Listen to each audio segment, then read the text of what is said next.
Hello, welcome to the Boleyn Lounge. As you can see, I've got lounge regular Budgie with me. How are you, Budgie? Thanks for joining us. You're welcome, mate. Yeah, I'm good, thanks. Yeah, getting there. Good. No Mick tonight. He's busy with work stuff. Okay. Hopefully we might have a couple of other guests popping in later on, and if not, oh well, I'm sure we can manage. Yeah, no problem. Let me just do this. Okay.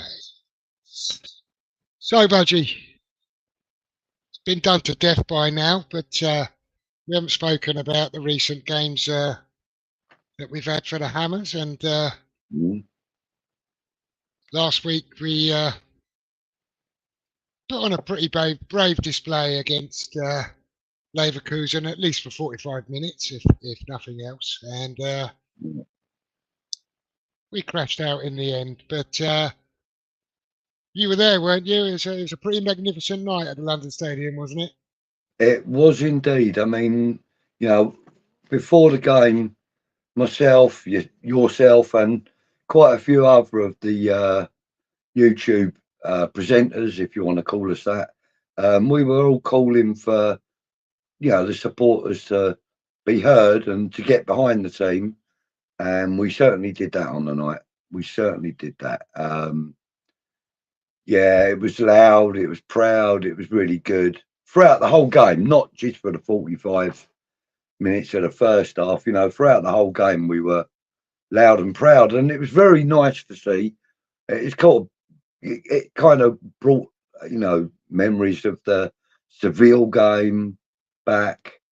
Although I wasn't at the Seville game, you could feel the atmosphere like on the TV. And many people that I speak to and go to the games with were there, and they tell me how good it was. And the atmosphere wasn't far short of that, from what I'm hearing. Well, I wasn't fortunate enough to go to the game, regrettably, because it might be our last one for a while now in Europe. Who knows? Kind of got used to it, but prior to our recent run, we didn't spend that much time in Europe, certainly not year on year. So, a bit regrettable that I couldn't make it, but it certainly came across as a fantastic atmosphere over the TV. And I thought it was a real classy touch once they got their goal and kind of shattered any hope of us going any further. The reaction from the crowd was fantastic. The applause that went around, I thought it was a really nice touch from our fans, really supportive of the team. So well done to everyone who was in there on them. And the first 45, magnificent. I mean, probably the best we've seen all season. Undeniably, yeah. Undeniably, I should say, yeah.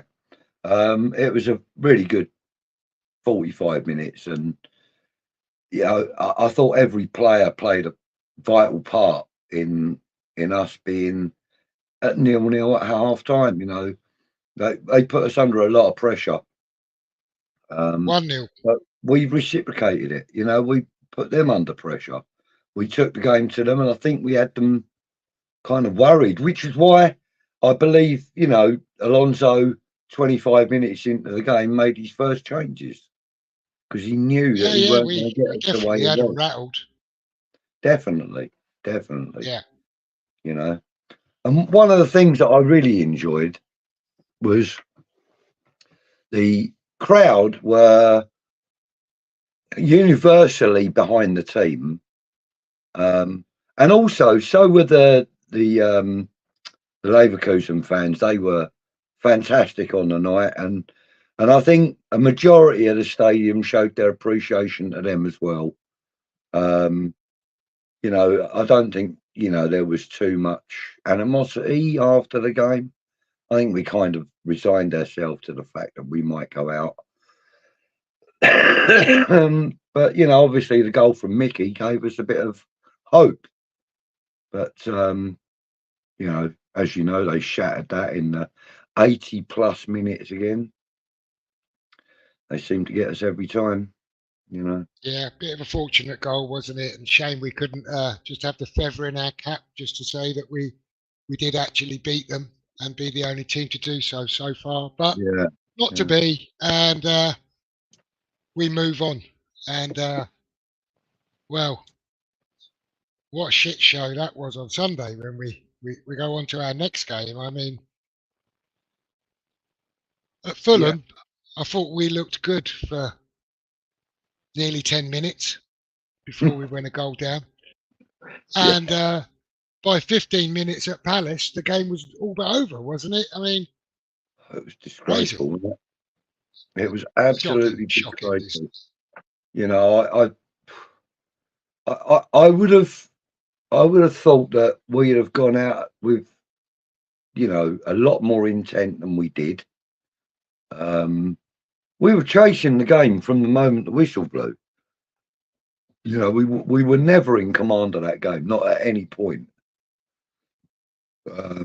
After 35 minutes, I switched the TV off, and I couldn't be bothered to watch anymore because it was just depressing me. Really, really depressing me. Yeah. I mean, had I been at the stadium, I'd have sat it out and watched the whole 90 minutes. But,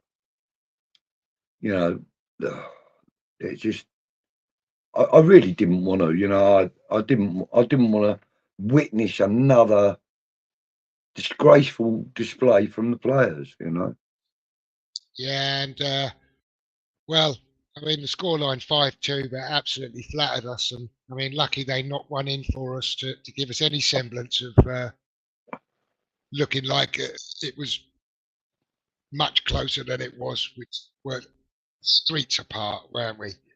But credit to our fans again, those that were there, even though we were taking an absolute hiding. They did what West Ham fans do in these situations, and they sung for 90 minutes and put on a good show for themselves. So credit to them. They did. I mean, I have heard a few stories that a handful of people left, but it was no real big number as far as I'm aware. But even so, fair play to the ones that were there throughout the 90.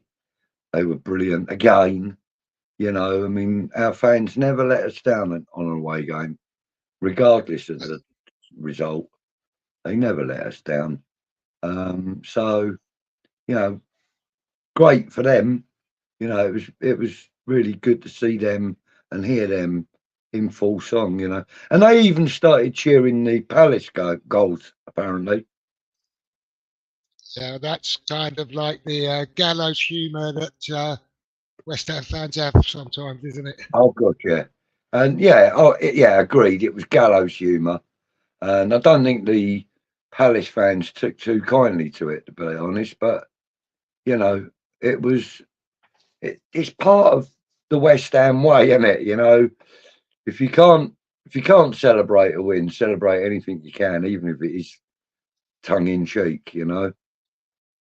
Got to be able to laugh at yourself sometimes, as painful as it is. I mean, Yeah. For all them guys that it's only a short journey, isn't it, across London? But even still, Yeah. So It would have been a shorter journey still for me. Yeah. I can get there in 20 minutes.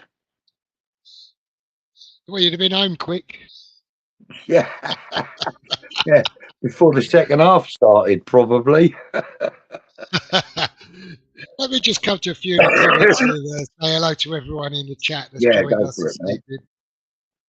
Wazim, evening. Thanks for joining us. Evening, Wazim. And DeCanio, thanks for popping in. Steve Bruce, seen at Chigwell Kebab. or he's out bruising. Well, sure we'll come to talk about some of the managerial rumours that are going around. I watched Russ earlier on today or yesterday, and I don't know. I think we've been linked. I think he said with 15 or more managers already. Wow. It's just crazy, isn't it? Yeah. Evening, James. Yeah. Thanks for joining us. The Ticanio's just saying, yeah, the atmosphere was superb last Thursday. Not bad for the Soulless Bowl. Proof bricks and mortar doesn't make atmosphere. I think that's true. I think there has been atmosphere in that stadium on a number of occasions. I don't know if it's always the easiest place to create an atmosphere, but you need something to cheer, don't you? And I think some of those moments where the crowd can really get behind the team, where they've been playing in the manner that gets everyone off of their seats, have been a bit few and far between as well. So it takes two a little bit sometimes. Yeah. I mean, the thing is with the London Stadium, as you said, it isn't easy to create. Thanks for joining. Hi, Mama Fluffy.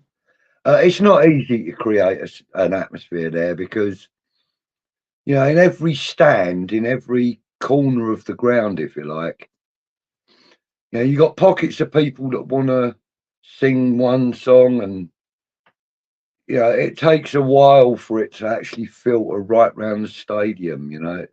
It's quite painful at times. You can hear little pockets of people singing, and then like the section you're in might start singing, and then everyone else is finished. That's just you singing, and it's like. But then there are other times, and you can hear 60,000 voices singing as one. I agree. I think I've been upstairs a few times, and I think up there it can be difficult because I've been not that far from the away fans, and they're singing away, and you can't always get a sense of the atmosphere. It almost comes across better on television than it does in the stadium, I think sometimes. Yeah. I mean, there's a lot of advantages to watching football on TV, rather than in the stadium. But the atmosphere isn't really one of them, if you get my meaning. You can't experience that atmosphere on the TV like you can in the stadium, clearly. Yeah, no. And as you know, the stadium can be rocking at times, Jeff. It's like that, and yet there are other times when you feel to yourself, these boys out on the pitch deserve better. But then, do they? Because they're not giving us a reason to do better at times. It's kind of a vicious circle, really. You want the team to be giving you something to scream out for, but they're not, and so you're not screaming out, but the team need it. It's quite frustrating at times. Yeah, it is. Yeah. I've just left this comment up here from James. He says the team looked buggered and disinterested. I'm sure he's referring to the Palace game. And I think there was a bit of both of those things involved. I think there's a bit of fatigue involved at Palace. I'm sure there was after Thursday's display, not just physical, I'm sure mentally as well. They were probably suffering. But I do think they did look disinterested at times as well. And that's not really acceptable, is it? But it is what it is. Yeah.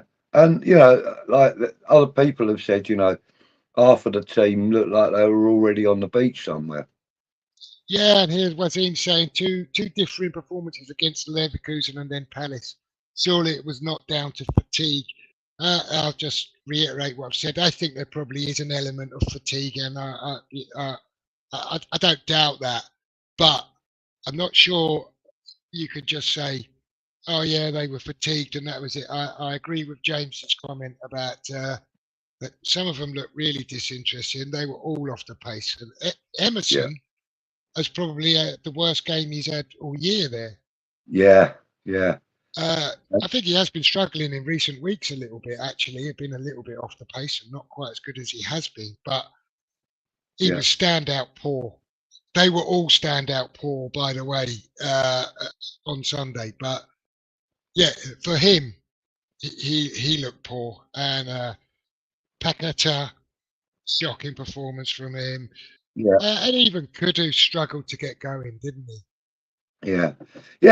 And you know, to be fair, we haven't had a decent performance out of Paqueta for probably the last month.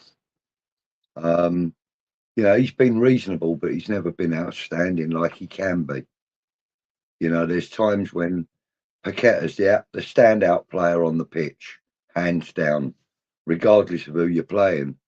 But in the last month, he's been fairly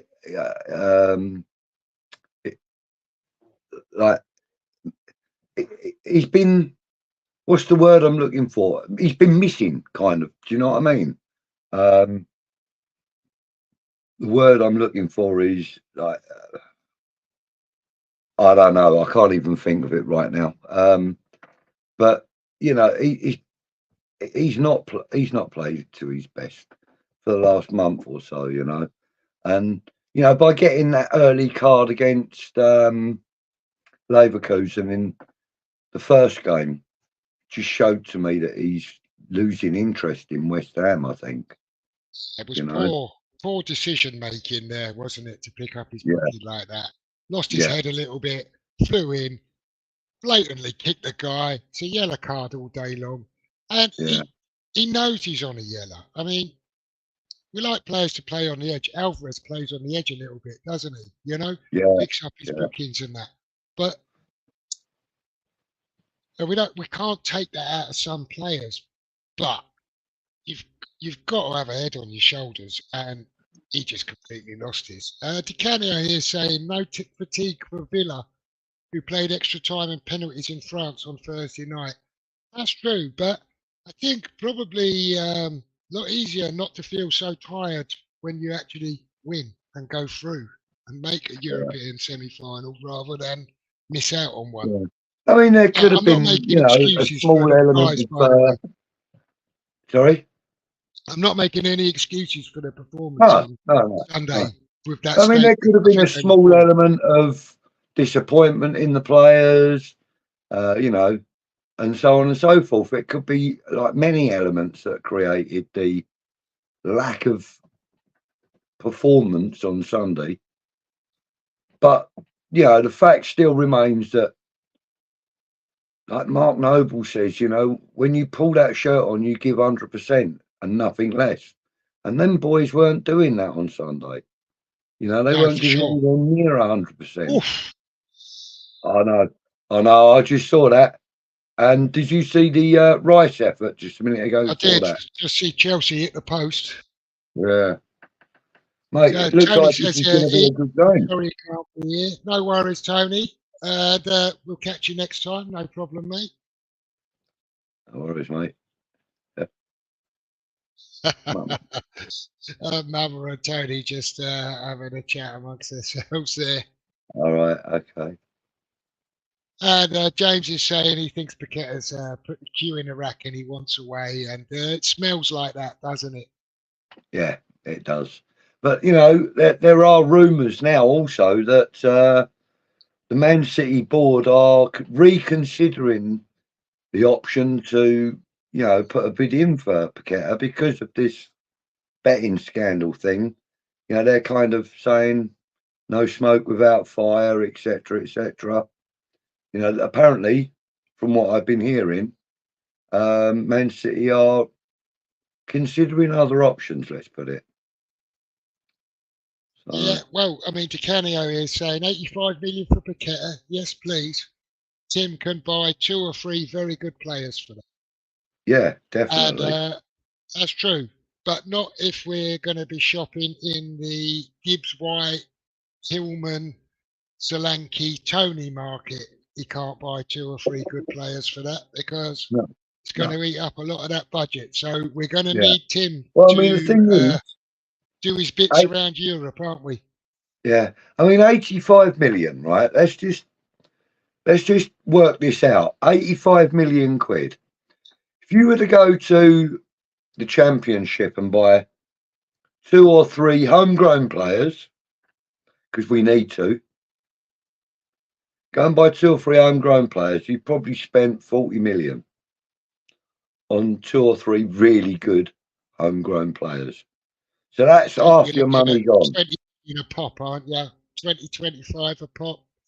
Talking about the Somewhere. likes of Jack Clark, he was being Yeah, if you're going for hunted the top around rated ones, 25. yeah, definitely.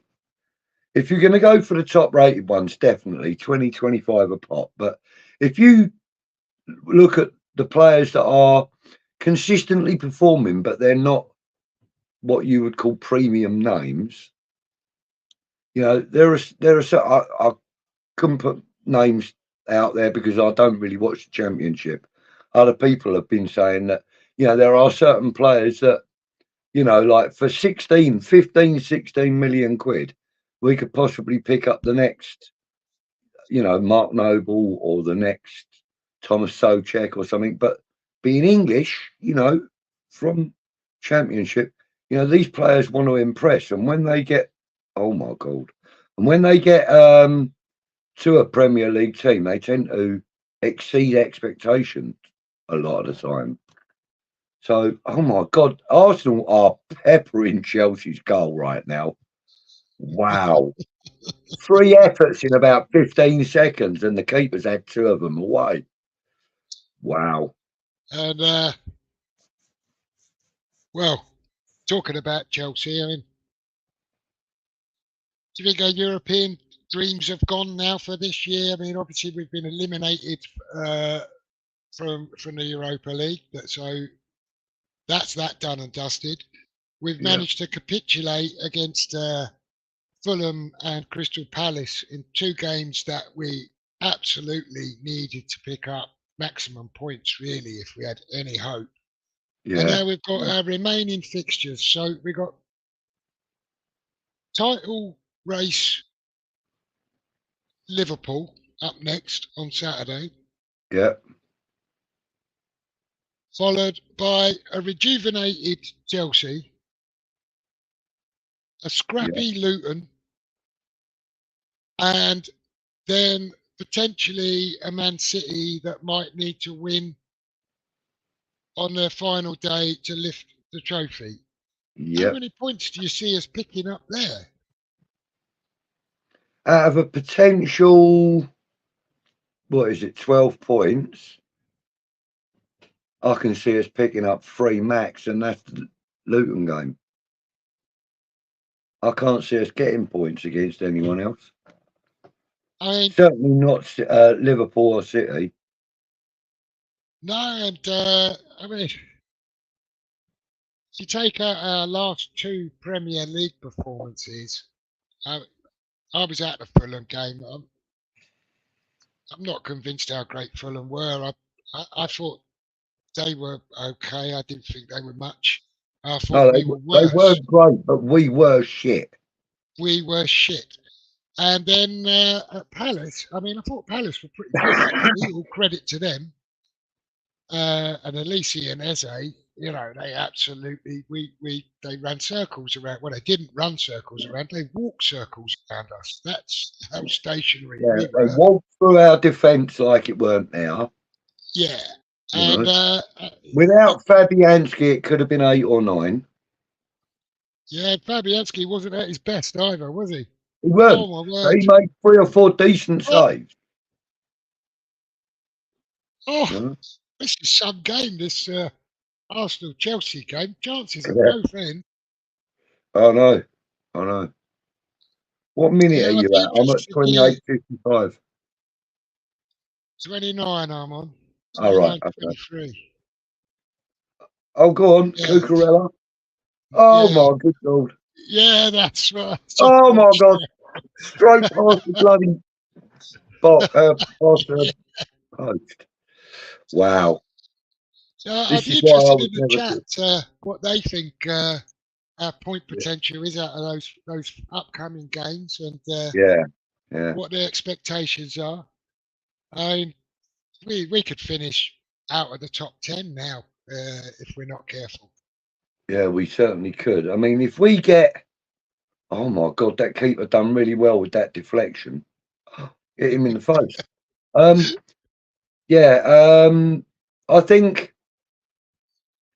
think the most we could ever hope for at this moment in time, with the resurgence that they're having, is 1 point out of Chelsea. That's the most we can hope for, I think. And we'll get, the worst that can happen is we draw against Luton, I think. I don't think we'll lose to Luton. So, minimum of 2 points, maximum of 4. I reckon we'll get 3, though. Yeah. What do you think? I think you're probably right. I would say the most we'll get is a draw at Chelsea. Probably should get 3 points against Luton, but it wouldn't surprise me if we got a draw against them.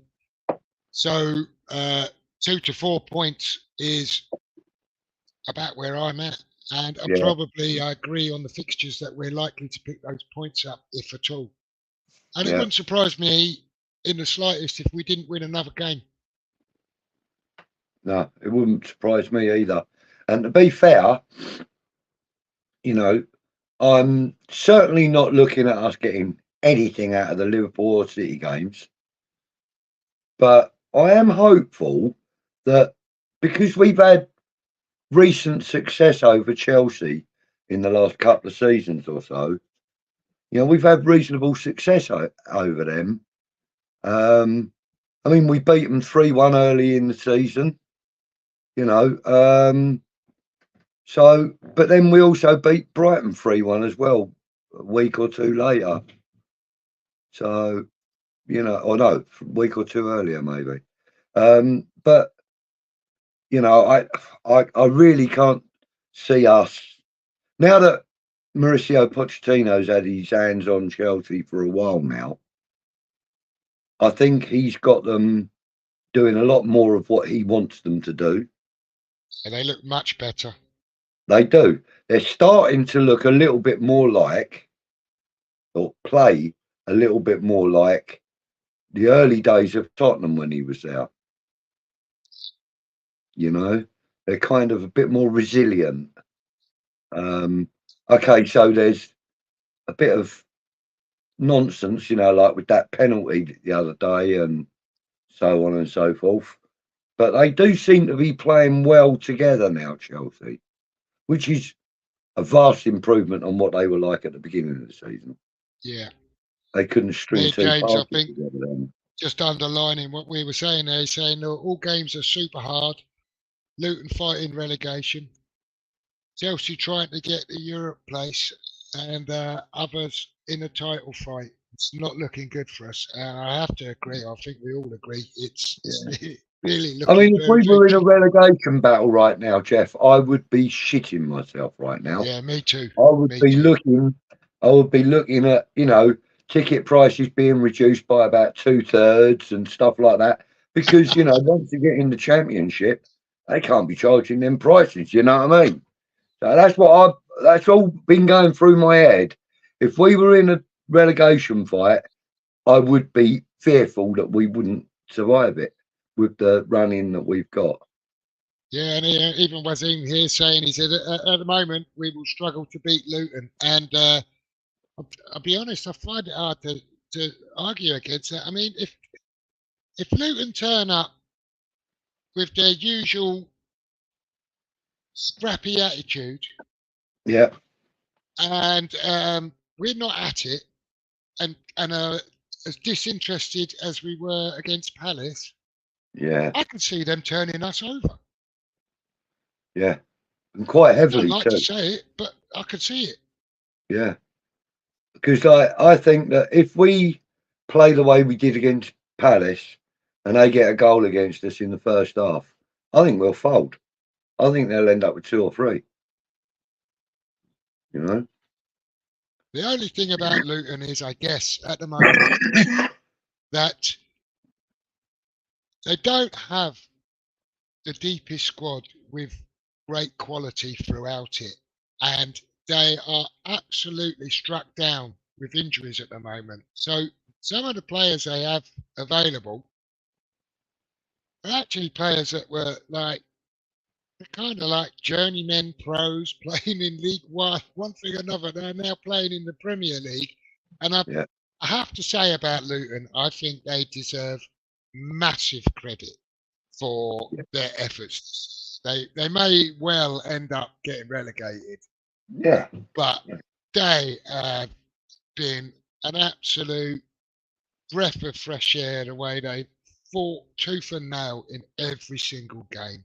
yeah, They've lost so narrowly to Spurs, City, Arsenal, Liverpool, suffered, apart from Tottenham, who were down to 10 men. I think they sort of hung on and were lucky to get their win there.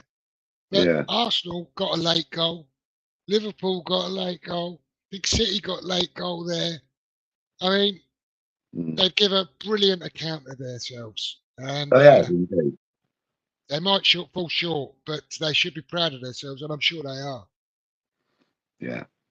I mean, I think they should be, and like it's Kenilworth Road, is it? Is that the name of their ground? Kenilworth Yeah, Road, yeah. yeah. I mean, that's one of the remaining 19th century stadiums still in use. You got It to won't be remember there that. long, though. No, it won't be, but it is. It is currently. While they've Yeah, been yeah. in the Premier League, they're still playing in a 19th century stadium. Not many teams are still doing that. No. Like when you look at it, that century was built. I mean, that stadium was built 2 centuries ago. We're in the 21st now. So Yeah. and you still got to go past Brenda's bedroom window to get in and everything else. It's crazy the way it's all set up, but still nostalgic and creates some kind of emotion in you when you go to them grounds. I mean, I haven't been Yeah. there recently, I've got to be honest, but a few years back I went there a couple of times, Well, and they couldn't play their first two home games because they had to build a temporary stand, if you remember, that's right, to yeah, to yeah, play in the Premier League. But they're building a new stadium, so their year in the Premier League and the riches that it's brought them, I think, have it's enabled them to finance their new stadium. So good luck to them, yeah, and not too much good luck on the 11th of May. I'll be there on the 11th of May for the final home game. And yeah.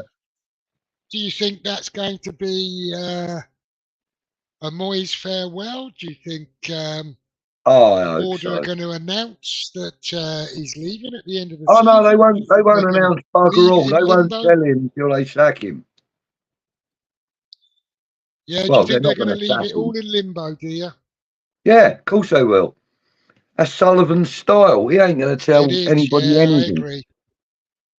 You know, he's just going to go right. Well, thanks for everything, Davey. See you later, mate.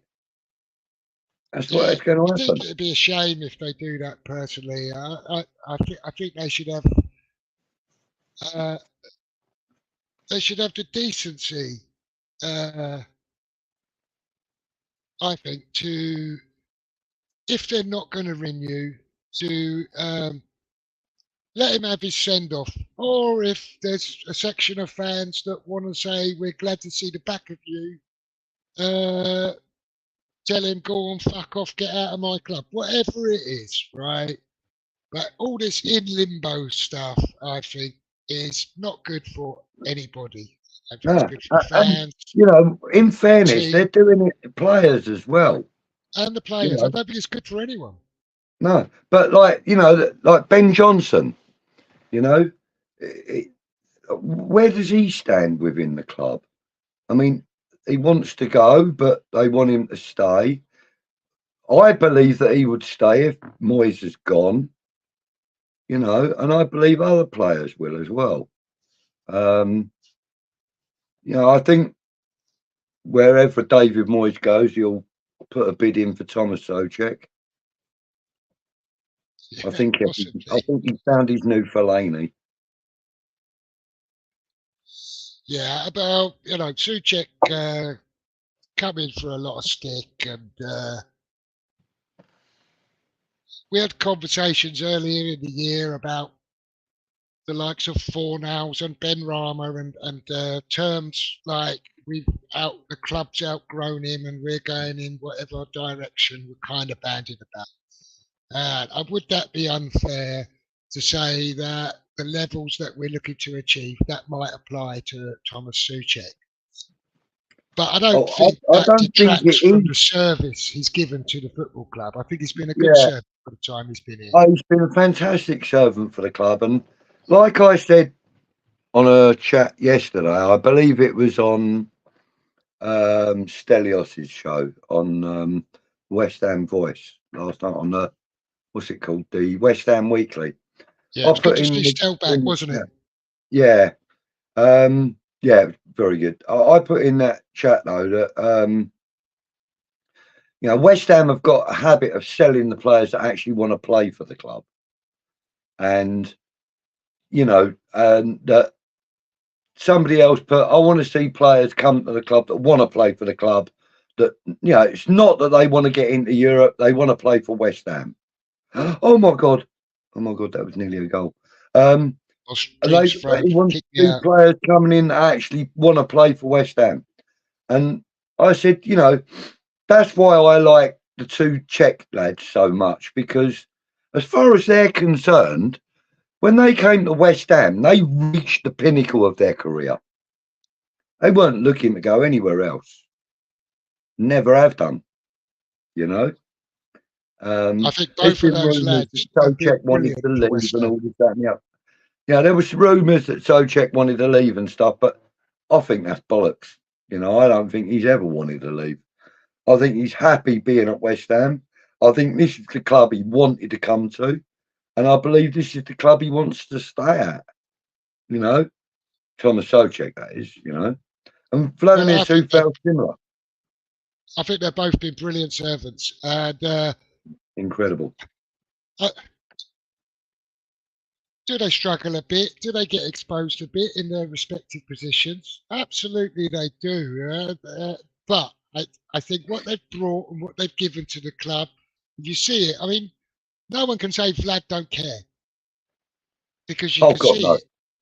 Yeah, and his Every assist week. rate is nothing to be sniffed at, mate. Yeah, You know, yeah, absolutely. you know, he might not always get given an assist, but I bet you if you were to put pre-assists up there, he would be right up there with the best of them. It's actually a bit of a shame that his final delivery is not a little bit better than it is because he would he would have a lot more assists. He would.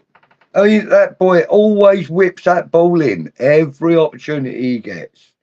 And, you know, his long throws and his steadfast, you know, attitude towards defending.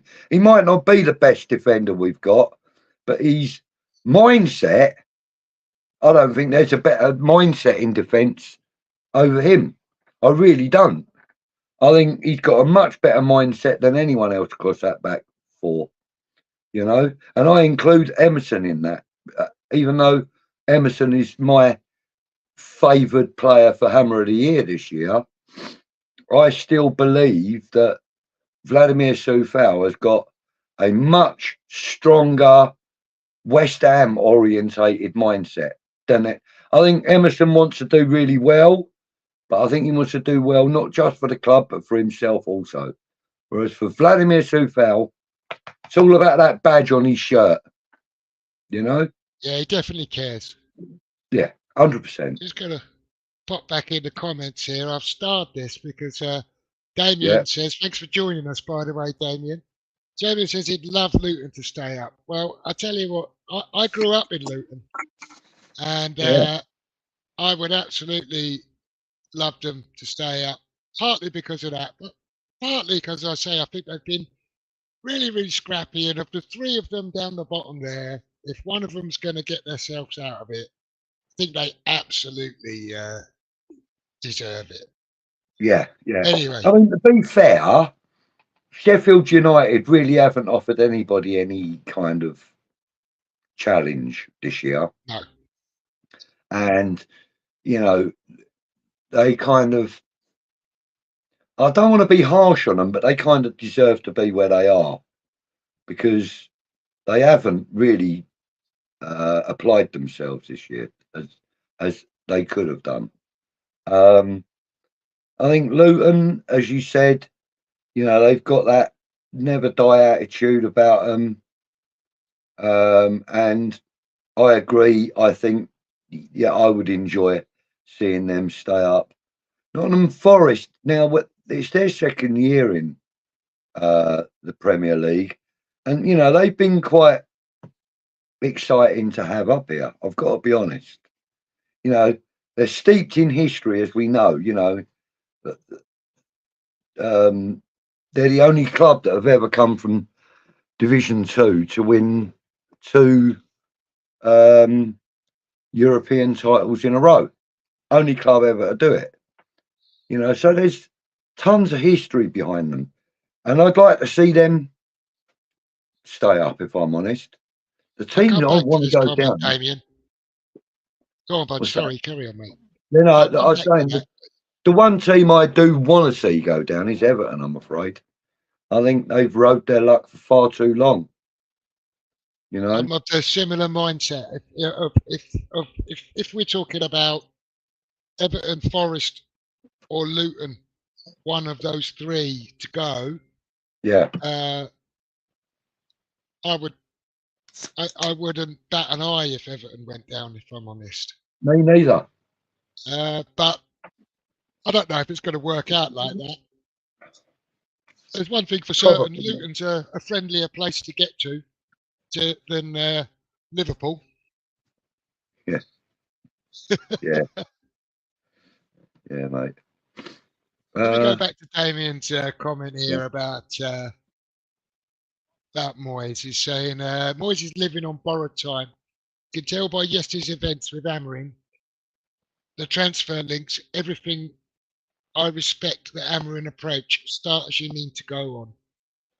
I don't actually know what to make of the Amorim approach, and I spoke to you briefly before we came on there, Budgie, and I said to you that last night the news broke and there was a big flurry over the social media and YouTube channels, and carried on through today and this morning.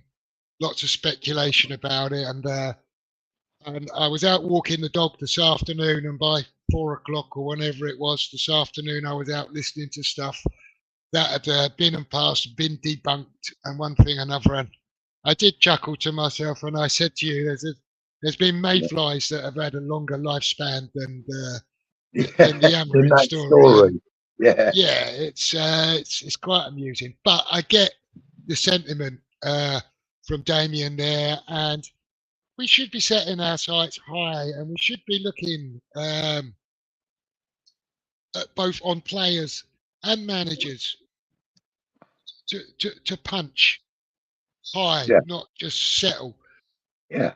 But my fear is that we'll have another Sullivan appointment, and so if it's Lopetegui, Potter, Cooper, Benitez, or any other manager that's currently out of work, we're going to end up with one of them. I hope that's not the case. I mean, I've got to be honest, I wouldn't mind Lopetegui.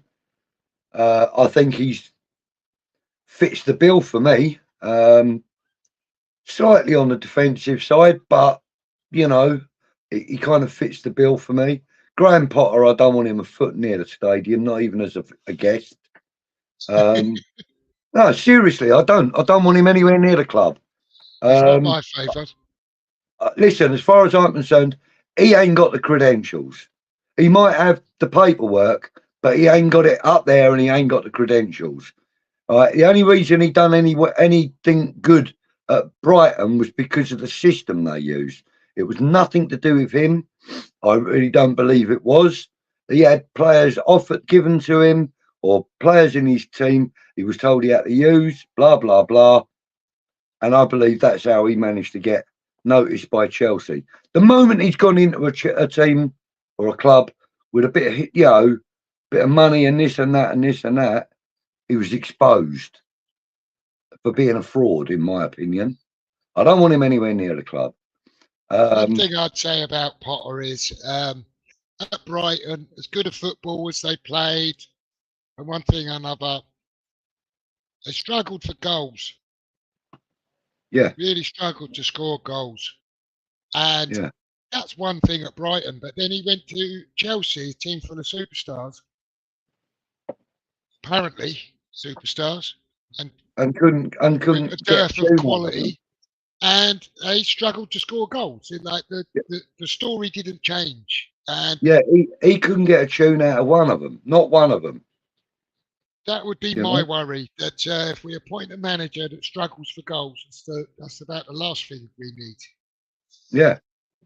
Yeah. Damien here saying we've been linked to a few outstanding players from the Championship.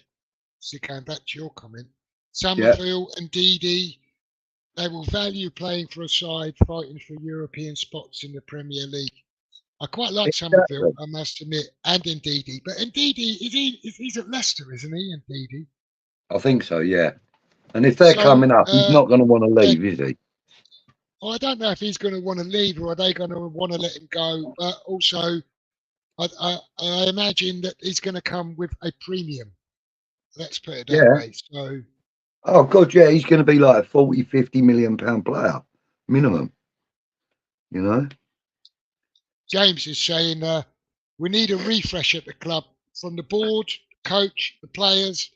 The only way to move ahead. Well, I mean, I think that's absolutely spot on. I don't think we're going to get a refresh at board level, though. I think we're stuck with them for at least the foreseeable future. The coach, well, I mean, that could be imminent. Or Sully could turn us all over and give Moyes a 3-year contract. I can't see that happening currently, right? And the players, well, I mean, it's a completely different discussion. But you touched on Johnson; he's going to be out of contract. I did read in Hammer's News earlier that they're going to try and convince Johnson one last time if they can get him to stay. Yeah. I think that would be a really shrewd move if they can pull that off. I think I don't think Johnson sets the world on fire, but you look at the performances he's put in with the opportunities and the jobs he's been asked to do in recent weeks. I think he's proven and shown that there's absolute benefits to keeping Ben Johnson around the club, and none less than the fact that he was. Yeah, there's 3 very good reasons before he's even kicked a ball. One, he's homegrown. 2, he's an academy graduate. Yeah, and number 3, he loves the club. Yeah. Them 3 are far more important than how he kicks a ball to me. And he has enough ability. It's not just a sentimental. Oh, he's been at the club since he was 8 or 9 years old, and he loves the club, and he has something to offer, in my opinion. Yeah, well, he's made his way into the first team, and he's fought his way into the first team, and he's managed to keep his first team shirt, if you like. Not necessarily gets a start every week and that, but 99% of the time he's on the bench. You know, they're always ready to use him if needed. You know, and I like that. Damien's referring to he might be referring to Souček and Soufal. Perhaps we were talking about them. And they'd keep them both as squad players, and I have absolutely no objections to that. And I think that's where they should be. They should be good squad players to bring in and use in the games, and at times when you need to use them. I think the fact that they're nailed on starting 11 players is part of the problem that we've got at the moment, because our squad's just so thin, right? Yeah. And clarified that. So we guess right. Yeah, I'll tell you what, that Nicholas Jackson's lucky to still be on the pitch. You know. I did. I'm not kind of watching it now. I've got to do the comments as well, Budgie. I've got it in the background though. Soufal reminds me of Frank Lampard Senior. I'd go along with that and all. I can kind of see that comparison, I must admit. Yeah. Not quite the same player and that, but attitude and outlook and all of that. Yeah, his passion. Yeah. Wazim saying, if we really want to push on, then we need to leave this nostalgia sentimental behind, even though it will be hard. Yeah, we've I done agree that with with that. Ogbonna, haven't we? I mean, he got his injury there the other year, and we rewarded him by extending his contract. I think we all went, oh, that's lovely, isn't it? You know, rewarded him and keep him at the club. But was it the right thing to do, really, with hindsight? I don't know. Perhaps not. Perhaps not. I mean, the thing is, like going back to the comment you made earlier about improving and rebuilding and restructuring. The thing is, like you intimated towards, if you want to be a big club, you got to look like a big club. You got to act like a big club. Yeah. You know, if you want to look like you're 6 foot tall, you got to stand like you're 6 foot tall. Do you know what I mean? Even if you're only 4'1", don't matter. If you're standing up tall, you stand up tall. And I don't think that's Happy's in tonight. oh gosh. I said 4'1", not 5'1". Anyway, I seriously believe that if we want to be a big club, we've got to act like a big club. We've got to look like a big club, and we've got to buy like a big club. You know, there is no half measures. You can't have half measures if you want to be at the top of the tree. You know, you got to be the biggest gorilla in the bloody pack. You know, that's what you got to do. That's what Liverpool do. That's what Man City do. That's what Chelsea try to do. That's what Arsenal are trying to do. You know, they're buying all these big name players and stuff because they want to be at the top of the tree. You know, that's exactly why they do it, and we don't. More recently we have been a little more progressive with our transfers. Let's say, you know, I think Alvarez was an exceptional buy for us. I think Paqueta was an exceptional buy for us. Kudus, definitely. And I think Jared Bowen was probably one of the shrewdest buys that Yeah, we've made Jared in a Bowen long goes under time. the radar a bit. Not for recognition for what a great player he is, but actually what a good transfer he has because he's been here a little while now. And so Yeah, when we talk about what great signings we've had, but the player, but Bowen has progressed from the player that arrived to the player he is now of massively. course. Of course. And, you know, this time last season, I would never have put Jared Bowen in the conversation for club captain. I would today, you know, I really would today because have you seen that Ironcast interview with him? No. You need to watch it, Jeff. It's really good. He reveals a lot. He tells you a lot. He kind of you kind of understand a little more about him from it.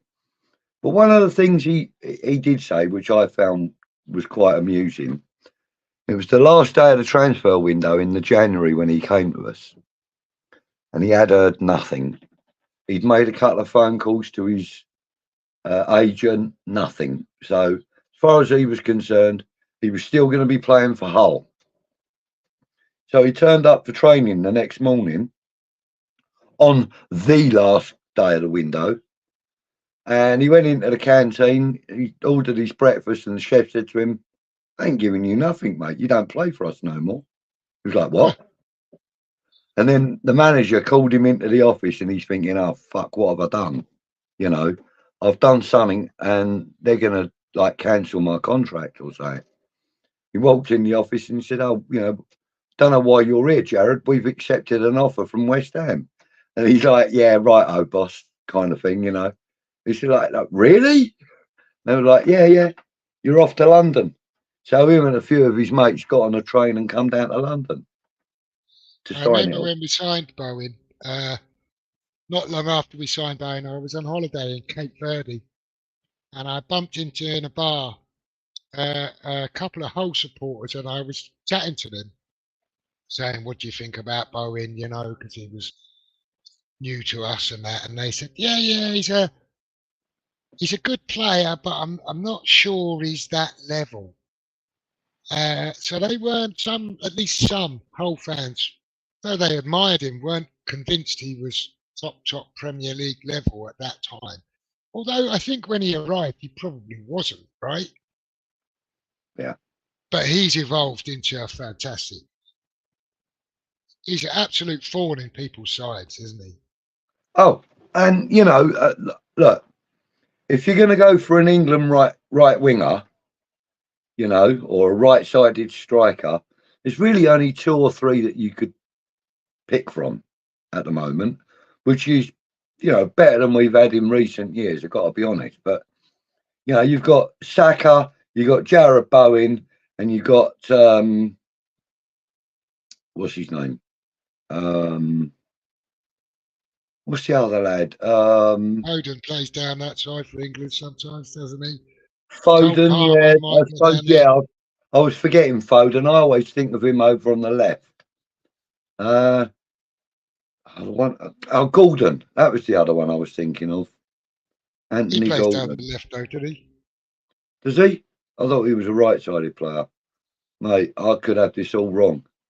You might not want to invite me on here again. Damien says he wouldn't mind revisiting a move for Kyle Walker-Peters in the summer. Yeah. It's a good shout, Damien. Only trouble is we're not the only ones with that frame of mind. There are other clubs that would be in for him. Trust me. None less than the team he left originally. Tottenham, wasn't it? And Damien says he feels that the next manager might be Fonseca. Yeah, there's a rumour on that as well, yeah. And he doesn't mind if he can bring Jonathan David with him. Well, none of us would mind that. Yeah, we were linked with him 2 years ago. Hi, I Barry. remember. Thanks for joining us. Yeah, good evening, Barry. I remember a couple of years back chatting with Peach on a stream once about Jonathan David, and because obviously Jonathan David is Canadian, and so is Peach. And Peach didn't really know an awful lot about him, and neither did I. But we were linked with him, and then a couple of days later we did another stream and mentioned Jonathan David. He reeled off every detail about the boy. He'd obviously gone away and done his research, and he sounded so good. It sounded like too good to be true, if I'm honest with you. We didn't get him, obviously. And I was I weren't bothered that we didn't get him because I didn't know enough about him. I hadn't seen anything of him. But from what I'm hearing, if we'd have got him, we would have had a very decent player on our hands, Similar to Tony. Stuart's joined us again. Thanks for coming in, Stuart. He says good evening all. And what an embarrassment Sunday. Yeah, we would all agree with that. Sad thing is, I bet nobody was surprised. And he totally agrees with your big club mentality comments. Yeah, I mean, I'm not surprised that we got beat. You don't go into a boxing ring believing you're going to come second, do you? Well, we did on Sunday, didn't we? Well, yeah. But, if we got knocked out, didn't we? Yeah. Yeah, in the first round. It was brilliant. Jeffy would really like it. Yeah, he's talking about the interview with Jarrod Bowen. The Ironcast. Yeah, it's really good. Look it up. Yeah, it's really well worth watching. And it's nice to have a current player being interviewed and being quite honest about. You can see he's being careful about one or two of the things that he says. But other than that, other than being careful, he's still being honest. he's not reading from a predetermined script written by West Ham United. Do you know what I Well, mean? that's good. Because they're so media trained now, aren't they? All of them. Yeah, That, it's hard to get some of the personality through. But with Chris and Ginge on his case, it's not like the interview's very well structured.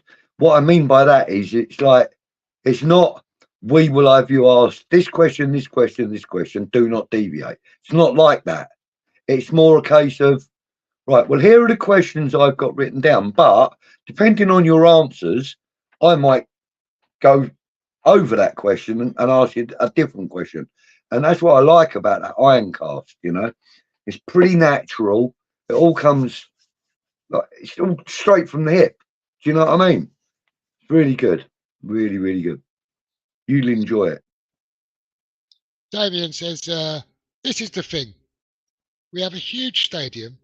We're London-based. We have a handful of outstanding players. And it would be more if Moyes got more right. We are a big club.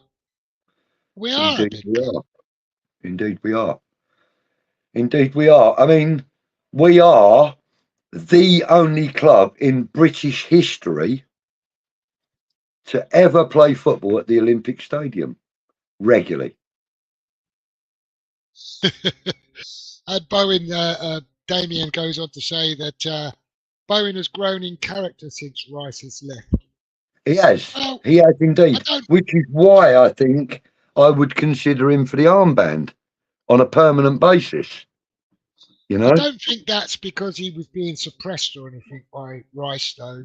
No, not at all. Not at all. And I'm not suggesting Damien saying that, but I understand what he's saying is Rice was kind of like the big character. He's the one. He was. He was the biggest fish in the pond, wasn't he? Yeah, absolutely. And he was a leader, and he G'd the team up. And I think Bowen's perhaps said, "Okay, I'm the senior man now. I'm here, and I've been at the club, and I know what the club's about. And perhaps he's stepping up." I know that's what I just said. I haven't. Yeah. And I'm about a minute and a half behind you. And Barry saying sack of shite. I mean, I do think that Bowen, I'm not sure Southgate thinks it, but actually I think Bowen brings more to the table than Saka. This is what that Chris was saying, you know. He said, look, you know, you bring something different to the England squad, Jared. You run at players directly, you know. You trouble players in a way that no one else does in the England setup, which I agree with. You know, I think Jared Bowen. Oh, don't say nothing. I ain't seen it yet. I won't say anything. I'll wait till you've seen it. Well, they're just about to take the corner. Damien's comment up. So Damien saying Jonathan David's both-footed, only a year left on his contract. Lille will try to flog him last summer because his contract is running out. So, yeah, who knows? Could be a good shout. Ben White with a goal. Yeah. Yeah. Yeah. So 2-0 to the Arsenal, and well, that puts the pressure on City, doesn't it? It does indeed. It does indeed. So, and it gives me a little more confidence when we go and play Chelsea in a couple of weeks' time. Chelsea have looked all right tonight, though, despite being a couple. They haven't looked bad at all, but they just can't finish, and they've had that trouble a lot this season. Yeah, they and Nicholas Jackson is a championship player at best. Yeah, I agree. That Mikhailo Mudryk, or whatever his name is, should have stayed in China or wherever he was. Well, it was, I think that Jackson's a worse finisher than Antonio. Yeah. So, now, what really makes me laugh is they paid all that money for Jackson, and they paid quite a lot of money for him to bring in, you know, a new striker into Chelsea. And they left Lukaku out on loan and then sold him on after, you know, Jackson. was signed. Why the bloody hell would you leave Lukaku out on loan? The I geezer's don't had know. so much experience. Give him the right players around him. You got a deadly striker. Nicholas Jackson, the only thing he's deadly at is boring the crowd. Because, like, every single Chelsea fan I know is frustrated to the hilt with him. They don't want him at the club. They're going, oh, yeah, well, you know, we can see there's a player in there, but, you know, he's not producing. Well, okay, if you can see that there's a player in there, get another player to challenge his position, you might see more of a player coming out, you know? He's got no one to challenge him, has he? He's the only One number thing I 9 would player like got. to ask you, Budgie, from over the weekend, and I'd love to see what the people in the chat think about it as well. Yeah. What's your opinion on Nottingham Forest and their statement and regarding the VAR official being a Luton fan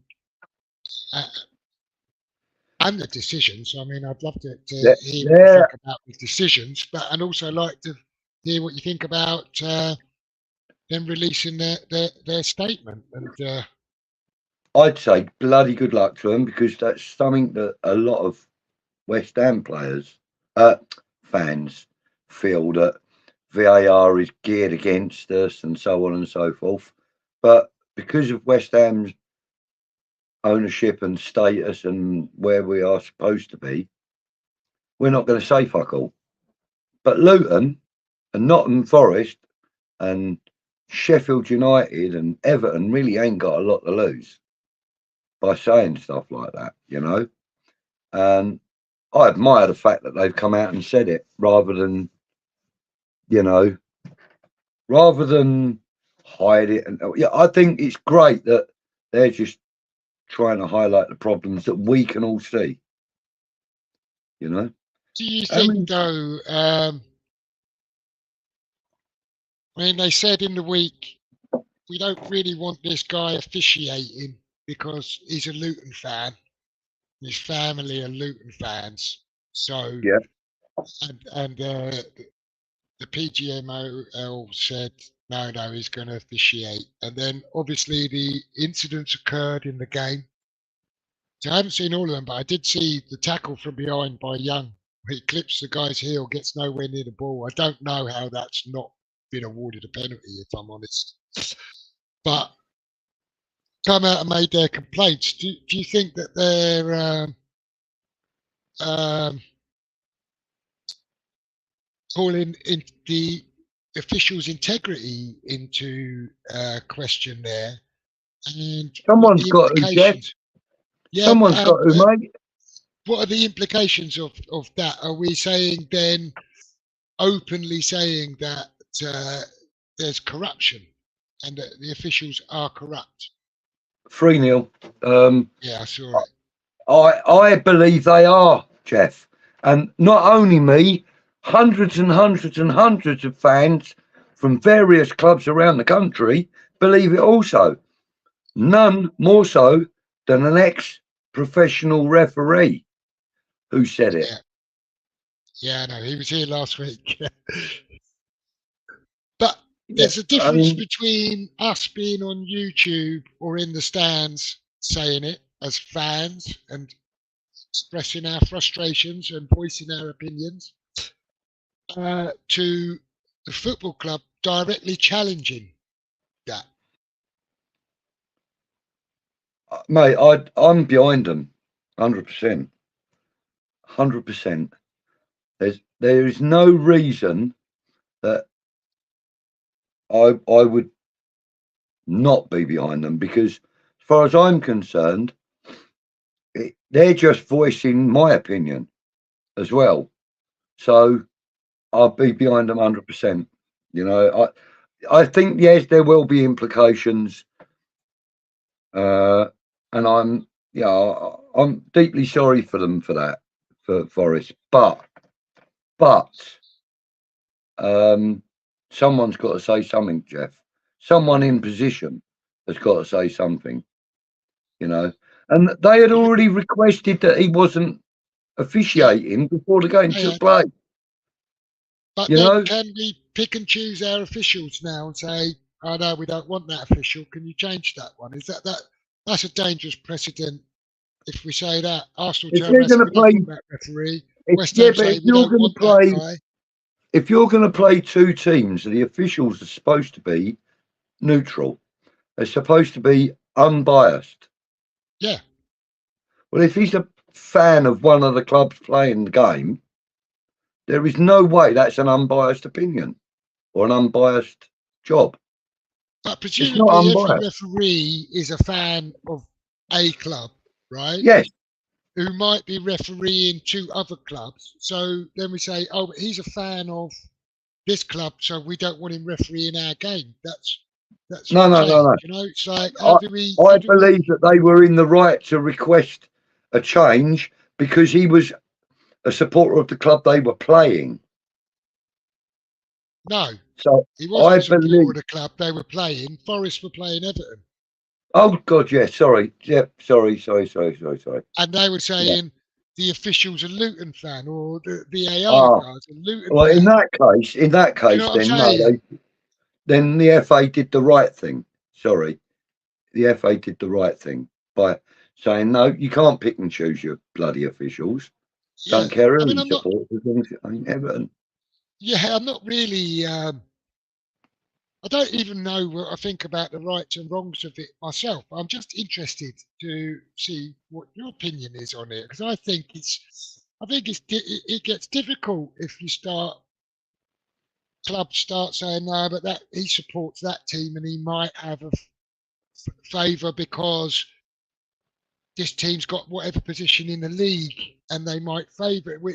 We are openly suggesting, and the football clubs, not fans, openly suggesting that there's corruption and questioning the integrity of the officials. And I agree with you that I think it's perfectly fine for fans, you know, to say that, express our opinions, go, that bloody referee's rubbish, he's bent. Because we say it out of, we might mean it, but mostly it's out of, oh my God. It's out of frustration that's born out of. But I do think it has different connotations when football clubs are saying it and putting it in official terms. Oh, of course, that brings a completely different slant on it. Oh yeah, Nicholas Jackson again. You're shit. Yeah, I Mate. know. That's what I was just laughing at. Of course, there's going to be, repercussions. Perhaps there's going to be some sort of sanction on the team. Bound to be, because as far as the FA are concerned, you're not allowed to speak out against us or any of our employees, which is completely wrong because they're almost, denying us the right of freedom of speech. Do you know what I mean? Or denying the club the right of freedom of speech. Of course, they can't say, we believe that Joe Bloggs is corrupt. But what they can do is say, we believe that the officials for the game, not naming, but the officials for the game, were making decisions against us, when it wasn't either valid or necessary. I felt the same way against what do you call it last week, Leverkusen. I felt that referee was heavily influencing the game towards Leverkusen. It wasn't the same referee both halves, was it? Sent his I twin don't brother know. out or something. I don't know. It didn't. That's what I'm saying. No, it was, but the weird thing was that he very was speaking in Spanish to Alonso. I mean, I do think there's a really good argument for more transparency with the referees. And I do think Wipe them up. they should, and I do think that they should perhaps come out and explain some of their decisions and and go through how they came to make those decisions, what their reasoning was behind it. But Yeah. I also understand that if we start doing that, we we we potentially opening up a new sort of VAR type scenario where everything gets forensically examined, and I'm not sure we need to do that in our game. But with big decisions and sometimes contentious decisions, Yeah. I think there probably is an argument, isn't there, for them to come out and give some explanations as to their Yeah. reasoning Of course. why they Because came to that decision. without that, we still get the scenario that we get every bloody week, or every time a massive decision goes against us, or against another team. That there's like people delve into it. You know, without that transparency, Jeff, we don't know what's going on. So we don't know if there's some kind of agenda or not. You know, we all believe that there could be an agenda, or not all, but a lot of people believe that there's an agenda against West Ham. I'm one of them. You know, I actually believe there is. I think that certain organisations, want to stifle just the smaller clubs. You know, not the greedy six, the ones that are outside of the greedy six. I think they want to stifle them, and it's not just us, but oh my God, 4-0. Kai Havertz has just got himself an hat trick, hasn't he? Yeah. I mean, we all sort of mocked Klopp earlier in the year when he sort of, even if he said it tongue in cheek, about a replay for the shocking decision that he? happened Yeah, at Tottenham Hotspur Stadium. But if Liverpool lose the league by a point or two this year, right, and we can every football club in the league, I think, can probably point to VAR decisions or refereeing decisions that they feel have swung or influenced games. Some clubs more than others. I think we've absolutely had our fair share. yes, Wolves, without doubt, I think, can say they've had their fair share. I mean, how Anana can come out and wipe that guy out early doors in the season and not be a penalty. I mean, it's beyond me. yeah, yeah, But where we're a bit, like I said, if Liverpool lose by a point or two, the league title, they're going to look back at that game at Tottenham and say we were cheated out of that. yeah. I can understand that, Jeff. You're going to have to excuse me, mate. I really have got to go to the bathroom. I'll be 2 seconds, mate. No problem, no problem. You carry on. I'm going to catch up with a couple of these comments. All right, mate.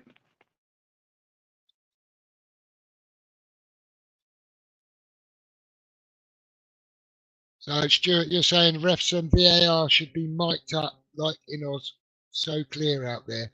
And yeah, I honestly do think there's an argument for that. I definitely think one of my bugbears is that when you're in a stadium, there's a VAR check going on. There's absolutely no communication towards the fans that are in the stadium. So really have no idea what's going on. And equally, the broadcasters are privy to the conversations that are going on in the VAR box and sometimes choose to convey some of what's being said or the outcome before it's been announced. So they're fully aware and in receipt of what's being said. So why can that not be broadcast as part of the broadcast? Why can it not be broadcast in the stadium? I do think, like, people award tries and one thing another in rugby, and they say, I'm awarding a try here. Is there any reason I can't award a try? And then the communication backwards and forwards as to he hasn't touched it down properly, or no, there's no reason you can't award a try. It's all open and transparent, and doesn't mean that there's never any mistakes made, because I think on No. occasions there are, but it's much more open to the fans, and everyone knows what's going on. I think there's a massive argument, personally. I don't know if Yeah. we'll ever get there, Yeah, I but I agree. do agree with that. Yeah, completely. I completely agree with that. And, you know, it kind of, by them refusing to do it, kind of makes you think, well, what's their ulterior motive? Why don't they want us to know? I You know? think what the ulterior motive is, Budgie, is going back to the Liverpool Tottenham game when they actually released the audio. I mean, you see the referees go, "Oh yeah, but you don't know the rules," and this, that, and the other. That was some of the excuses they were saying to when ex-players said we should be part of the decision-making process and having Yeah. input, and they said, "Oh yeah, but you don't know the rules," almost mocked them. And then you hear that audio. Right, oh my word. Please don't tell me that's another Arsenal goal. Well, I'll let you find out for yourself in a minute. But when they released that audio, because it was requested and put out for the world to hear, I mean, it was absolutely diabolical, shambolic affair. Yeah. And if that's how, whether you know the rules or not, that's how professional you are in implementing the technology, it's no wonder they don't want you to listen to it, Yeah. because it was Yeah. appalling. Oh, what? The one where they said, oh, yeah, you know, but this happened. He went, yeah, but the game's restarted now. We can't do nothing. That one. When it's a TV operator who actually points out and said, "You do know the original decision was offside." Oh shit! Oh, it's too late now. I can't do nothing about it now. Yeah. Yeah. So for all the you don't know the rules and all them comments, right? It wasn't an official that actually pointed out that you made a monumental fuck up. Yeah. Yeah. Piss poor. I know. Chelsea are Barry looking says for. there should be punishment for referees that get it wrong, and teams get the points added to the table. They're all right taking points, not giving them back. I mean, I don't actually know how workable that is with awarding points, retrospective points. I think that's a That's bit a of a can of difficult worms that thing. we don't want to open, mate. Yeah, but there should be. I mean, they should be culpable for their decisions. We're talking about huge amounts of money involved in the Premier League. We're Yeah. talking about where does the 20 title grand a end game for up? the referee. Yeah, but where does the title end up? It's major. It could be influenced by that. That's a major decision down to who gets relegated potentially. Mm-hmm. They need to be getting it. We brought this technology in to get things right. Yeah. And I think it's never been so wrong. There's not a week goes by. We seem to have bigger debates about poor decisions than when we just had man in the middle and said he had a shit game this week and he should have given a penalty there or he's missed that one. Yeah. I mean, you look It's at easy Coventry, enough to Man forgive a United. referee for making Yeah, a wrong decision, even if they have got the benefit of hindsight with action replays and whatever. You can still understand that they can still make decisions. But when yeah, there's a team of blokes sitting in a fucking shed somewhere and they're all supposed to be like putting their heads together and they can't, and then they go, oh, fuck it, just let the referee come and have a look at it. it seems You know, it seems diabolical. it does. It does. and like this doesn't happen on the continent. This just does not happen. They've got VAR, but they don't seem to have half as many problems with it. Arsenal Semi-automated. absolutely. We're saying how good Chelsea were, and Arsenal are absolutely tearing them a new one. Oh, it's 5-0 now. Yeah. Yeah. We're not the Oh, only I'm team going that to get lets one in back. 5. Oh, no. No, they're not. I'm going to grab another beer budgie, but I can hear you. Yeah, So no, it's all good. excuse me, those in the chat. You should have put another comment up. I would have been able to read it out, you nutcase. Oh, I should have. I'll do it now, but I've only literally got to walk out here and I'm back. I ain't got to go too far, budge. The beer fridge is only the other side of the door. Plenty good enough, mate. Mine's all the way downstairs, so I got to make me Bud Light last. So Barry says, fine them £500 for getting it wrong, and add the points we lose out on. We would be third or fourth with all the points we lost to make sure we don't get into the Champions League spots. Okay, we're talking about that from like a West Ham perspective. And I do think that we have been robbed of a significant amount of points this year due to VAR decisions. Yeah. But like I said, I think Wolves have probably been robbed of at least as many points. I think we're the only club this season. I think we're the only club this season that have scored 4 goals and only had 1 awarded. Yeah, that's that was crazy, that game. Yeah, that really was crazy. That's Villa you're talking about, isn't it? Villa game, yeah. Yeah.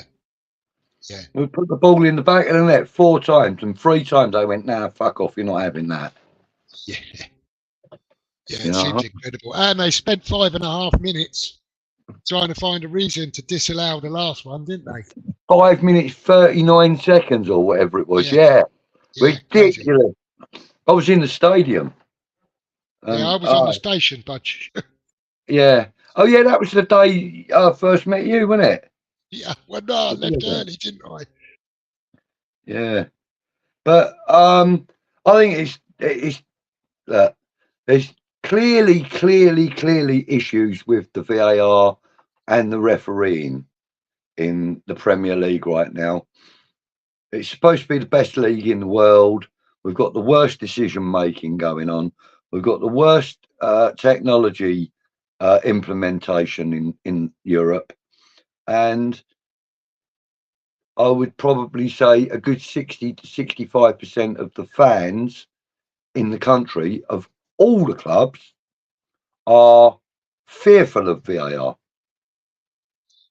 I think the theme, I think especially for match attending fans, but probably wider than that as well, is just get rid of it. Yeah. Oh, God, and I actually think it's made referees worse, because we used to moan about referees, and sometimes it would be through our own bias, and sometimes it would be because of poor refereeing decisions. And especially you look at linesmen, it's very hard to get offside to see when a ball's being kicked and where the player is at the same time. They've proven it to be almost impossible, right? And yet, if you look, they a massively high percentage of the time, linesmen got it right. Even tight calls. I think the ones that infuriated us as fans before VAR were the ones where the guy is like clearly a yard or two offside, right? And he misses it, and you think, how the fuck can you miss that, right? It's so obvious. Yeah. And the tight ones, when we watch it back on Match of the Day and go, "God, that's tight," and we didn't have the benefit of lines. You give it like you give them the benefit for, right?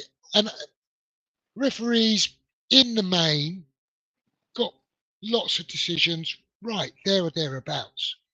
Since the introduction of VAR, I think the referees are making less decisions, and therefore becoming worse referees for. Yeah. Yeah. I mean, I honestly believe that the officiating, the refereeing is progressively getting worse and worse season after season. For whatever reason, I believe that all the decent referees, all the ones that really care about that job, they're all retiring, they're all going, you know? And the new crop, they see it as a way of getting on TV or whatever. I don't know, whatever they fucking think. But whatever it is, they're just not good enough. They don't care enough about the game. I mean, that referee on Thursday night last week, nine yellow cards, was it he dished out? Was it 9 in Well, total? he dished out 2 in about 15 seconds or something, less than that probably. He didn't even I get know, it back yeah. in his pocket. You know, I He mean, the booked 2 guy, it was almost like the guy was, you know, conducting a bloody orchestra with that card. Yeah, it was You crazy. know, it was fucking ridiculous. And, you know, we get that from time to time in our league as well. And it's just ruins the game. There's no real format that I can see. You know, one referee will, you know, book a man for saying to the ref, you know, mate, ref, I was definitely on both feet. I did not slide into him. I may have put my foot in, but I didn't slide him, or whatever the case may be, right? And the referee will show him a card. And then the captain goes up to him and says, look, ref, I think you've made a wrong decision now. And he'll get a yellow card for dissent. And you think, what? He's the captain. He's entitled to go and speak to him. But still getting booked. You know, I've seen that happen twice this season. Harry says, we lost points to Newcastle twice, Aston Villa, Spurs and Burnley from what he can remember. I would add Sheffield United to that list as well. Yeah. I mean, I don't know when getting elbowed in the face becomes a penalty. And then when Bowen gets wrestled to the floor, it's not a penalty. So I think we're definitely done in that game also. I mean, the performance wasn't great there, by the way. But not hiding behind that. Decisions were poor as well. Yeah. We had a couple of poor decisions against Wolves as well. Evening, Happy. Shocking. I think you're in trouble, Budgie. Oh, what? Oh, God. You set your bloody reminder then, woman. Yeah, you're supposed to subscribe and do the notification, Happy. I saw a message come up from her in the chat, so I replied saying that I was on with you. Oh, yeah, I'm in trouble. Yeah. Go on, give her a stick. She's the one that's late, not me. Bless her. Bless her cottons, mate. Just home from work. Hope you didn't work too hard, Happy. She does work hard, actually. Bless her heart. She does about 3 or 4 different jobs, including caring, decorating, odd job. She's a little odd job man, she is. Well, sorry, We've odd had job very person. little swearing in here this evening. Happy's been in here for about a minute. And she says, refs are wankers. So corrupt, it's untrue. How the fuck they get away with it is a mystery. Yeah. I agree with that, though. No, I do. I was just joking about the swearing. Yeah. Zero consistency.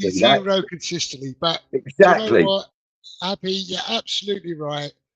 I was on the stream with Tony early doors on Sunday. Yeah. We're talking a little bit about refereeing and VARs. And somebody put a comment in there. It was the comment of the night for me. They said VAR is consistently inconsistent. And I thought, that's so correct. It's unbelievable. Yeah, yeah, yeah. I mean, that they're spectacularly bad, aren't they? You know? Spectacularly bad. And not just from a West Ham perspective, No. from a Oh, wide Rice is just at the post. perspective. Oh, he was offside. Yeah, look, I mean, for me, I think the whole of the refereeing, VAR, and all that, it needs a revamp. It really Yeah, it do. does. You But I know, don't think they're going to do it. probably not. Probably No. not. Harry says the short joke was you, Budgie. Hey, that not that short joke. All right, Yeah. okay. Oh, here we go. Grassing me up, Barry. Grassing me up. Actually happy. What I said was, so it wasn't aimed at you, right? I said it don't matter if you're 7 foot or 4'1". If you want to make yourself look like you're 6 foot, you got to stand tall. That's what I said. Now I had no mention of you. It wasn't me that mentioned you, actually. It was somebody on the screen today that did, but it wasn't me, right? Not that I'm a grass or anything. Well, I think you are, Budgie. But no, the truth is, though, the truth is, what we were talking about, Happy, was big club mentality. I said, you know, if you want to look like a big club, you want to act like a big club, you got to be a big club. Or if you want to be a big club, you got to act and look like one. And which is where the 4'1", 6 foot, or 7 foot, or whatever it was, comparison came up. Yeah, see, Happy, got your hopes up with the Amarin saga. Should have known it was way beyond us ambition wise. Not really ambition wise, just there was a link and everybody clung onto it and that boat sank because there was too much weight on it, I think. What worries me about it is it smacks of another Sullivan. I tried. Yeah. Yeah. You've got Yeah. Potter now because he's available and I couldn't find no one else. But I did try and get. I'll promise you this now. If Potter comes into the club, you will get a video on my channel of me destroying every single one of my shirts except for the one with Peach Dog on the back. Don't do that, I'll get rid of them all. If Potter comes to the club, I will not go to another game. I will not. I do not want him anywhere near us. Honestly. Happy says refs need a revamp. Be careful what you wish for.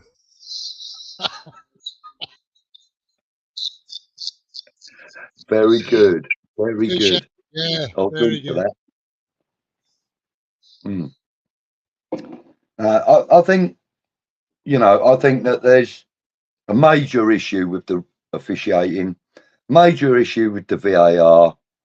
I think there's also quite an issue with the governing bodies that are in charge of the game in this country, particularly.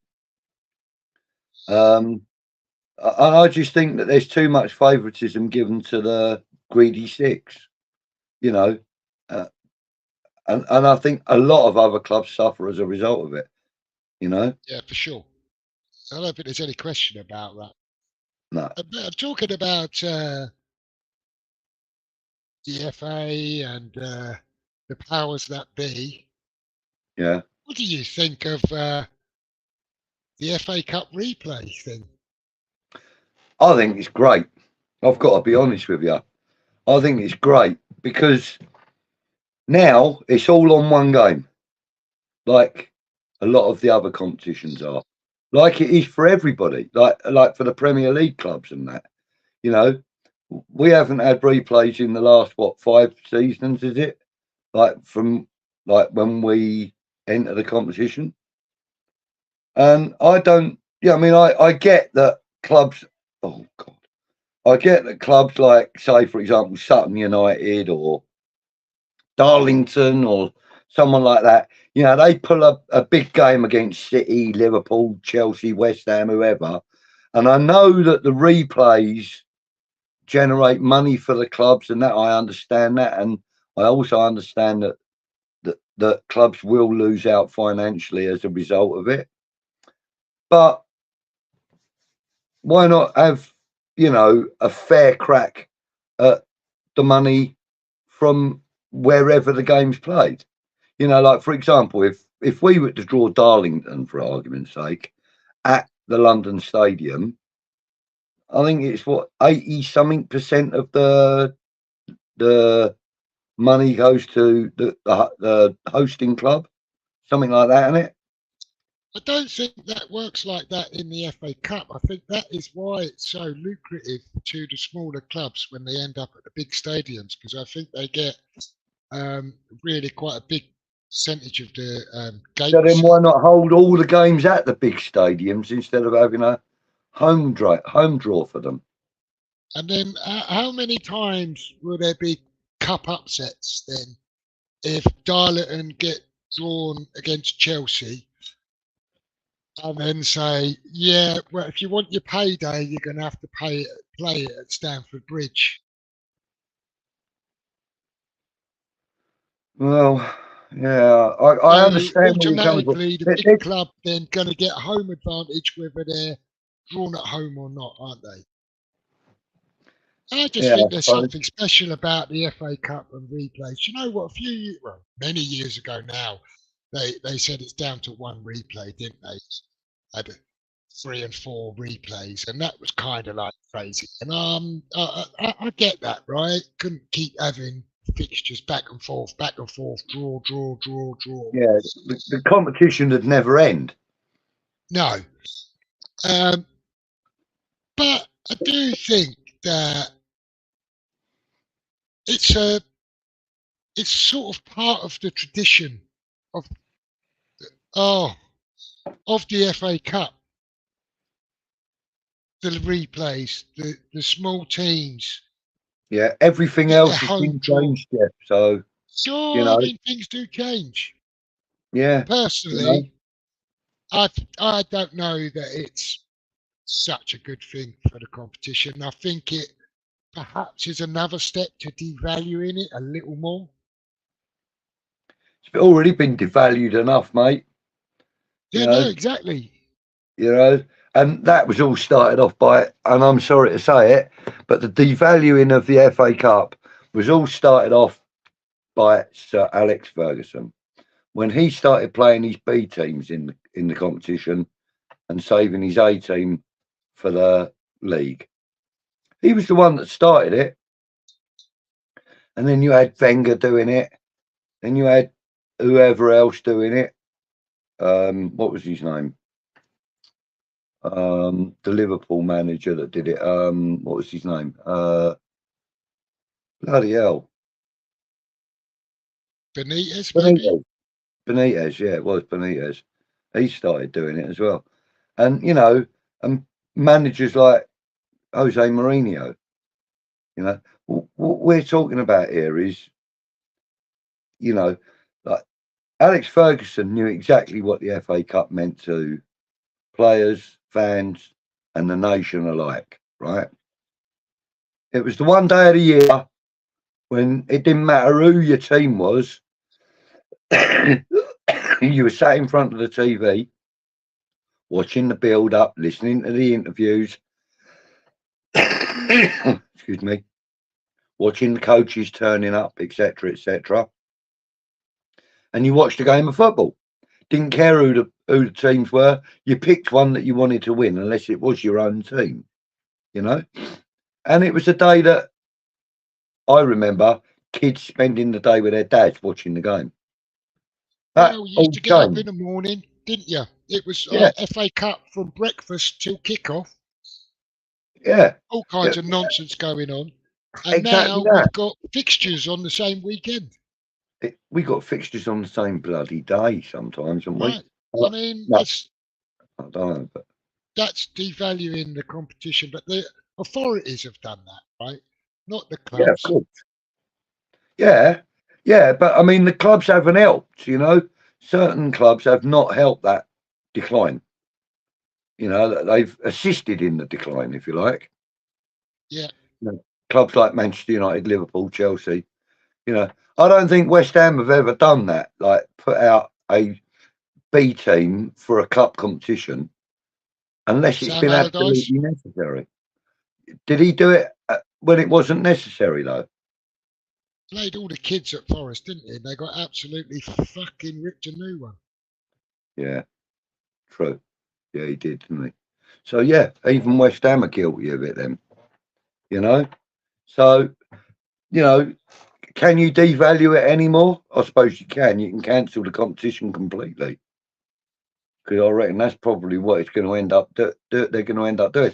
They're going to want all the top clubs to have all the top trophies. They're not going to worry about clubs like Sutton United and Darlington and Crawley Town, or Dagenham and Redbridge, or even like Leighton Orient, and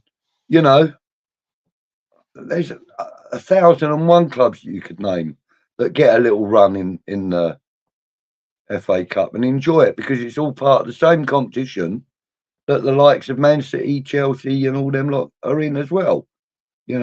I think the thing is, it's to help facilitate the European League that we're moving ever closer to, with the expansion of the Champions League and its format, and the Yeah, Europa League next season. There's going to be more and more European fixtures and ever expanding European League. So the top 6 clubs, if you like, are almost involved in 2 league competitions now, and they don't care about diminishing. And let's be honest, more than likely one of the top clubs is going to win the FA Cup. They usually do. yeah, yeah. But that doesn't, I think that doesn't change the magic of the competition to some of the smaller clubs that are involved in it. That probably their goal is, they don't believe they're going to get to Wembley and get to a cup final, but No, they but their hang cup on for final is that playing at fourth Old round and Trafford, or that 4th round, 5th round tie, and getting us that deep in, and that makes history for their football club. It's in yeah, their records. of course, I Uh, understand that. But the thing is with me, cup competition is all about one game. It's all about a moment in a game, really, to be fair, or a series of moments. And if you can't get it over and done with in one game, I, look, I'm not one that wouldn't give people second chances. Don't get me wrong, but in a cup competition, it's all about that one game for me. And if you can't do it in one game, then you don't deserve to do it. That's how I Fair feel. enough. I It's better like try that. and catch up with some of these comments, Budgie. Yeah, let's do that. But it was a good little tangent to go off on, have a little chat about. Yeah, yeah. But Barry says he doesn't think the Amarin saga, it ain't over yet. So Mhm. maybe he knows something we don't. Yeah, maybe. I think he wants to see us when the season is up if we get a European spot. Okay, well, I don't think we're getting a European spot. I think, in fact, it's absolutely nailed on we're not getting a European spot. Yeah. I think his meeting probably lasted about 20 minutes. Probably sat down with Sullivan, got back on the plane and gone, yeah, you're all right. Yeah, no, Fucking, I I ain't ain't working going for there. that bastard. 5-0 finish. Well Have done, you guys Arsenal. heard of CWN Albion FC? Age of squad 19 to 73. Keeper ain't kept a clean sheet in 10 seasons. and they lost every game of their 22 games last season with a goal difference of minus 191. Did they not do a feature about them? Did they not draw a game or something? And it was a huge event for them because they didn't get battered. I might be getting them mixed up with someone else. So let me know, Happy. I've never heard of them. His boy's their manager. Maybe you should be.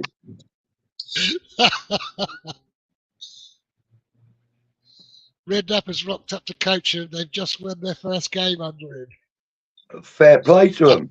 I don't know if that's true or just a joke. Fair play. Get Redknapp back here, mate. And they're sponsored by Specsavers.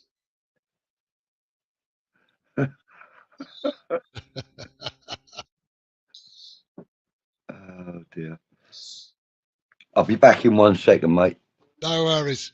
Barry says Harry's got the team doing roly-polies around the field.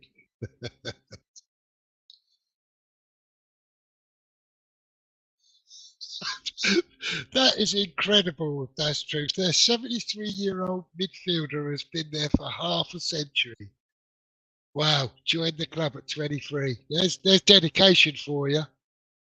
How many testimonials has he had? Oh, Barry says it's since the team began, so he was part of the founding members. Still there, fair play, still playing, unbelievable. I wonder they're getting battered every week, though, is it?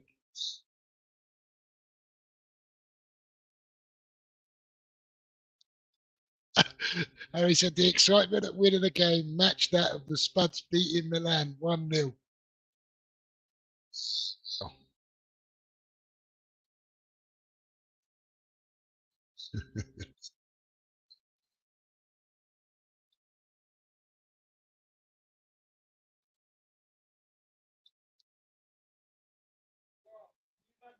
Paul inside, he put out to throw it. Players that hadn't even been playing, an embarrassment, total waste of money and travelling.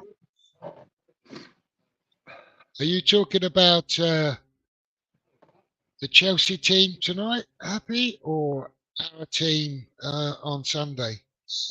Probably our team Sunday. Wolfgang's joined us. Nice of you to join us. Big up to All you. right, Simon, how are you, sir? Good to see you, mate. Poor game for you boys today, mate. Yeah, we just didn't know he was in the house after us laughing at their He's expense. only just come in, I think, because the game's just finished. So Yeah. he may have been either doing a watch along or just watching. Barry says the season ain't over, and it would be a Moyes thing to beat Liverpool when he's got other managers sniffing around his spot. And Chelsea got smashed tonight. We've beat them already as well. We have indeed, over there. We have beat them. And I wonder how Moisey feels about all this, because all the speculation about his job and links to managers has been going on for some time. And regardless of what anyone thinks about Moyes, it can't be very nice to have that hanging over you all the time. But no, but then, you know, meetings, I've got very little sympathy for him, though, Jeff, because of the football we've been forced to watch for the last 2 years. No, I agree with that. I'm just saying from a human perspective, if you like, it must be very difficult to have these constant links and speculations about your job and will you be here, won't you be here? And from the fans and the media or what else, that's one thing.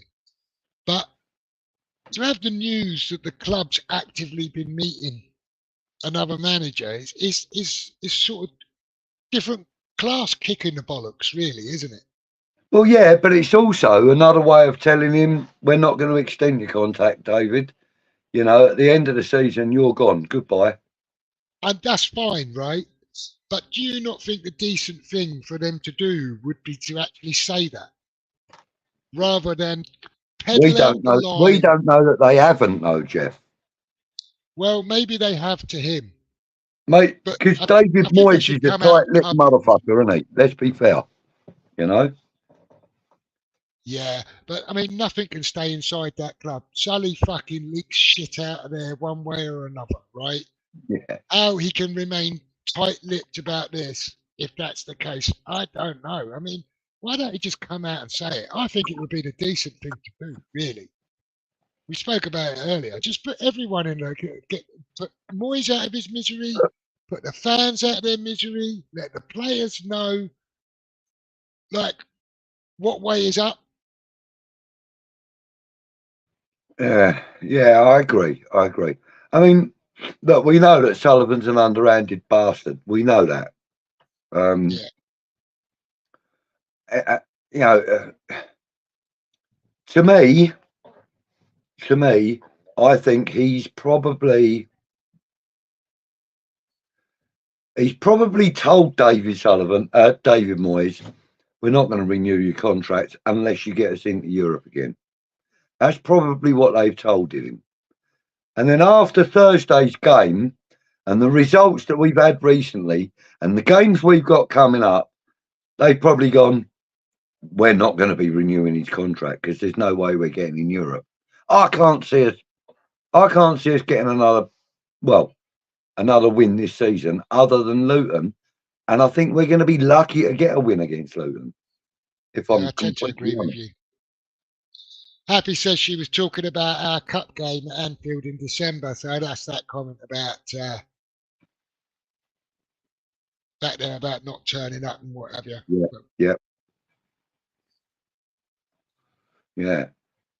Yeah. Unfortunately, Simon, we're quite used to it, so we can empathise with you.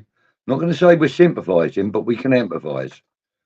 I was hoping they get another one, so it wouldn't just be us and Sheffield United that fucking got spanked by 6 by them. Savage. You're savage, mate. Barry says points at Luton as well will help Manchester United. Got a few tricky games coming up as well, and so do Newcastle. Yeah.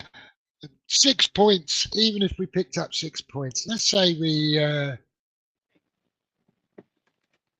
beat Liverpool, like Barry suggests, get a point at Chelsea and win against Luton. That's 7 points, right? I think that would be an immense return from our remaining fixtures, by the way, and I don't see it happening. And I'm not even sure, would it be enough? I don't know. Depends on all the other fixtures around us, doesn't it? It does, yeah, so much.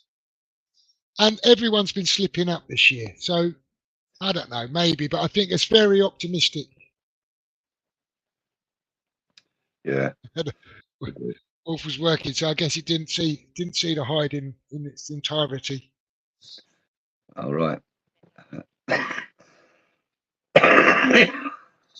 Happy saying it's normal to be looking and interviewing before season ends. Moyes has been around long enough to know how it works. Yeah, I think that's true. But I mean, I don't know. I suppose there's no way of keeping it quiet. As soon as his plane come in, people are speculating. Our players like Kudus and Bowen and Tony ain't gonna get European football even under whatever that is, Barry. Let's see what even under Moyes, right? Yeah, no, we're not going to get European football next season. I can't see it. I really can't. Me either. I missed one there. Everywhere they go. What was that next one about? A daughter called Chelsea? I don't know. Have I missed one out? Yeah, that was from Happy. About Chelsea being a girl's name? Oh, that's Barry says that's what they get for having a girl's name. All right. I thought Happy said something about it as well. There you go. Who'd have a girl's name as Chelsea? I have. Not that she was named after the football club. Well, not by me anyway. By her real father, she was. I'm only a adopted dad. So. And Happy says 1 point is her prediction, and that's against Luton. And yeah, we spoke about it earlier, Budgie, and we both sort of concurred that we think that we could get as little as 2 points, 1 or 2 points, and as many as 4 points. Quite possibly that none. is the most we will get is 4. Definitely. I agree. You know, we'd have to come very close to putting in the best performance of the season to get anything against Liverpool or City. And I think we'd have to go very close to that to get a win out of Chelsea. You know, although Chelsea were embarrassed tonight, I don't think that would happen with us. I don't think we're going to embarrass them. Do you know what I mean? Watch all of that game because it's in the background, but I watched some of it, much more of it in the first half, and it didn't look like it was going to be a 5-0 game. How it's turned out, but Barry says, "Come on, we should probably get a win at Chelsea. They're shocking. Newcastle have been slipping. Even Liverpool lost to Palace. We should be able to get at them. They're not at their best lately." Okay, Yeah. I admire your optimism, Barry, and I hope you're right. Liverpool did get beat by Palace, but then so did we, 5-2. Yeah. You know, so yeah, there's no guarantees on there, Barry. None whatsoever, mate. But I hope he's right and we're wrong. So do I. We get 12 points out of the next 4 games, but it's not going to happen. Yeah, there's no way we're getting that.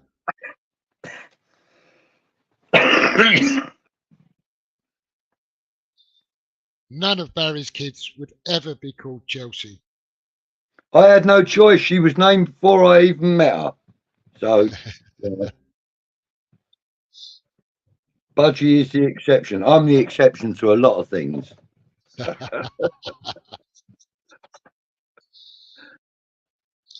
Barry says we should have our full squad back for Liverpool. Goodis needs to score some goals. Antonio is looking on it-ish. And Bowen loves a goal against Liverpool as well. We've just got to have the faith. So here we are. We've all got to turn up in our George Michael masks with our guitars and have a bit of faith.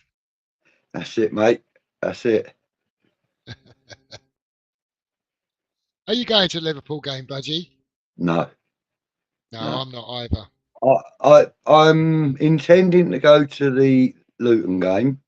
Yeah, I'm waiting to hear if I've got a ticket for the Chelsea game. But other than those 2 games, I won't be going to any of the others. Yeah, no, I'm going to Luton. I've got my tickets for Luton. So I'm definitely not going to any more European games this year.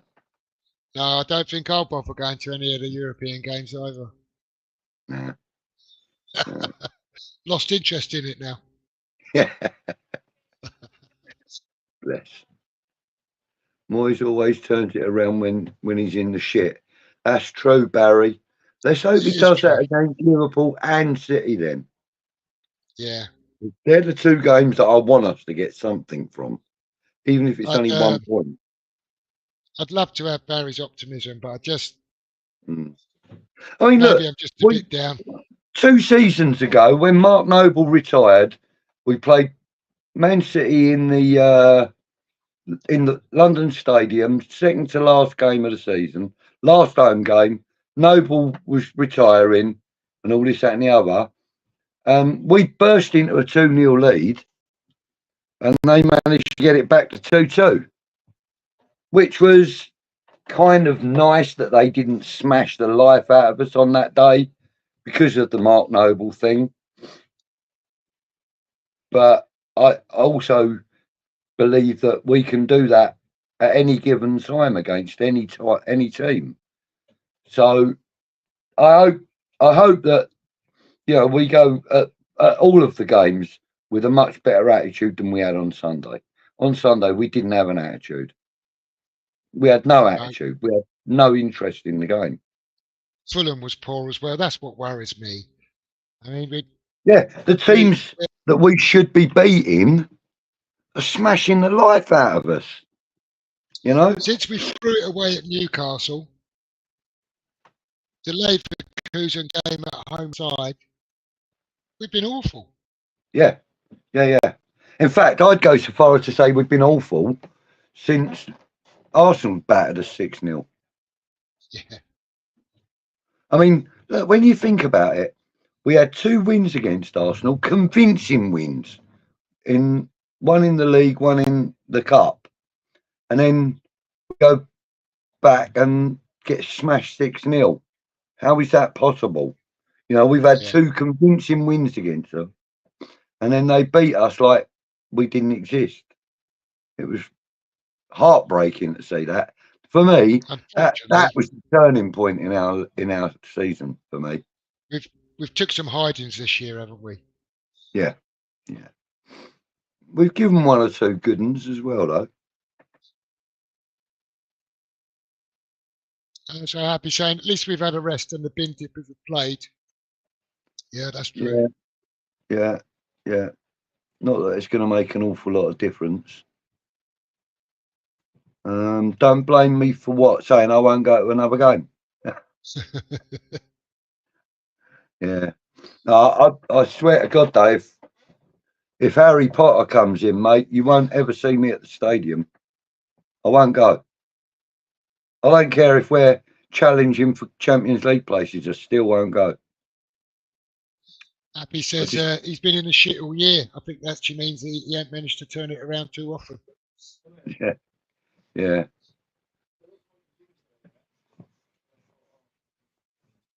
Maybe Liverpool were getting nothing at City. Sorry, lads. I want them to win the league. Who do you want to win the league, Barry? Liverpool or City? I'm not quite sure which is which there. I think what he's saying is maybe Liverpool we might get something. We're getting nothing at City. Sorry, lads, but he wants City to win the league. Yeah. That's how I read it. Yeah, I think you're right. At the moment, City are in 3rd place. They are. Yeah. And Barry says he thinks we've got a chance against Liverpool, maybe Chelsea, and we definitely should be beating Luton. Yeah. That's exactly we should right. be beating Luton. I'd be happy with that, though. You can see it now. Moyes spoils Liverpool's chance to win the league. I'd be pretty happy if he did that. That would be nice, even if it's only 1 point we take off them. Yeah. You know? Yeah, I wouldn't mind that. I wouldn't mind pissing on his parade. Yeah. And City. Yeah. Definitely. Yeah, I don't see us getting anything up there. I think they're a bit too good for us, and I think by then we'll be finished. But there we are. Yeah, I agree. Blimey, we've been going 2 hours 10 nearly. Yeah, I've got to the end of the comment, so I thank everyone for staying with us and being in the chat. It's been good again. Thank you. Thanks for coming on, Budgie. Oh, you're welcome, mate. Welcome to the late arrival. You want to shout your channel out while you're here? Oh, I could do, couldn't I? Yeah, thank you. Yeah, Green Street Elites. Those of you that know me would know that. Those of you that don't know me, get along and have a look. You get to know me a little better. Yeah, West Ham stuff. I don't generally do pre-match, post-match stuff. It's usually about the people that support the club. So, got 1 or 2 interviews coming up real soon, including that man there. Where are we? There, that man there. He'll be up on the channel soon. So, yeah, have a look. Green Street Elites, and on Wednesday nights I do Old School Hammers with me old pal Kieran on West Ham Network from 10:30 onwards. Give us a look on that. Speak of the devil, Kieran's just come into the chat, so I suppose I better bring him in and keep going for a little while. Oh yeah. If he's just turned up, why not? Why not He's just indeed? arrived, so I'll bring him into the chat. I'm sure lots of you will be familiar with him. Kieran, how are you? Good morning. I only popped in, mate. I only just saw your message, Budge. I only popped in to say hello. And goodbye, I suppose. How you doing? All right, mate. You looking fresh today? Yeah, mate. It's the sun's in my face. The sun's just come up about an hour ago. And yeah, it's going to be another beautiful day, sir, as you know. Yeah, I got up and I watched the second half of that game. I watched the bits and pieces of Chelsea getting torn apart in the second half, weren't they? So that's life. Yeah, mate. Yeah. Yeah. Just quickly, Kieran. Like we got Liverpool, Chelsea, Luton, and Man City left. How many points can you see us getting out of those 4 games, mate? I think we might get 3, maybe 4. I don't think it matters. I think I thought our season was over when we lost to Fulham, to be honest. I never believed that we could overturn it against Leverkusen. But I was hopeful, but I never believed it. And then Palace put the final nail in the coffin for me for a season to think about Europe or anything else. That was the end of it, mate. We're just going to fizzle out to the end of the season now. Unfortunately, that's it. We had a little pot. I think January decided our fate when we let 3 players go, and just all we did was put our eggs in one basket with Phillips, and it hasn't worked out. But we made ourselves weaker where we needed to be stronger. For squad depth. With Europe still in our sights and maybe a European place in the league. But we made our squad weaker, and it's unforgivable. That was the difference. And we had, even with that brilliant first half against Leverkusen, I loved it. I really enjoyed that first half. But when it come to about 60th minute, the legs are gone, and we had nothing. We had nothing on the bench to change the game where Leverkusen did. And there's the difference. There lies the difference with European teams who have a squad, and we don't. Yeah. So it's a shame, but I think that's how it pans out, mate. I think we're just gonna fizzle out to the end of the season now, and I don't think the games mean that much. I hope they do to the players, but most of them are dead on their feet anyway, aren't they? So, it looks that way, doesn't it, Kieran? Wow, another big score in the championship. Leicester 5, Southampton 0. Wow. Ooh, Leicester, Leicester nicked a win at the weekend too, didn't they? Yeah. When Leeds had a big 4-3 win, it's all heating up there, mate. They keep losing and winning, all these teams in the top of the championship. It's like that nobody wants to win it, and all of a sudden now Leicester coming good again. Yeah, I think Leicester are going to walk away with it, I've got to be honest. Did Flynn Downs play tonight, Budgie? Oh, I don't know. I've just turned the fucking computer off. I don't know. Worry about it. It's all right. I think he was injured, wasn't he? I think that's why he was at the game on Thursday. All right. Okay.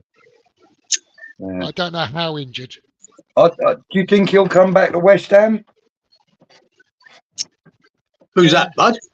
Flynn Downs. Well, he's got to come back. It's just whether we sell him or not. Send him back again. He's coming back, and then we decide. I think that'll be down to which I hope, please, we have the new manager. That's going to be his shout, isn't it? Yeah, you would think so. That's what you got. I don't think we've still got a couple. Is Kera still on loan? I think. Yeah, them decisions have to be made by whoever's in charge next season, and not for the club to make them decisions. On loan though, isn't he?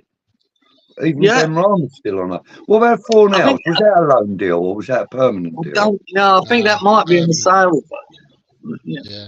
But like I said, all them decisions are made by the new regime. If we have a new regime, that is. Let's hope we do. So. Yeah. So it'll be interesting. But could Flynn Dowds? I don't know whether he's a Premier League player or not. I know he's doing well at Southampton, but is he that good? I don't know. It depends.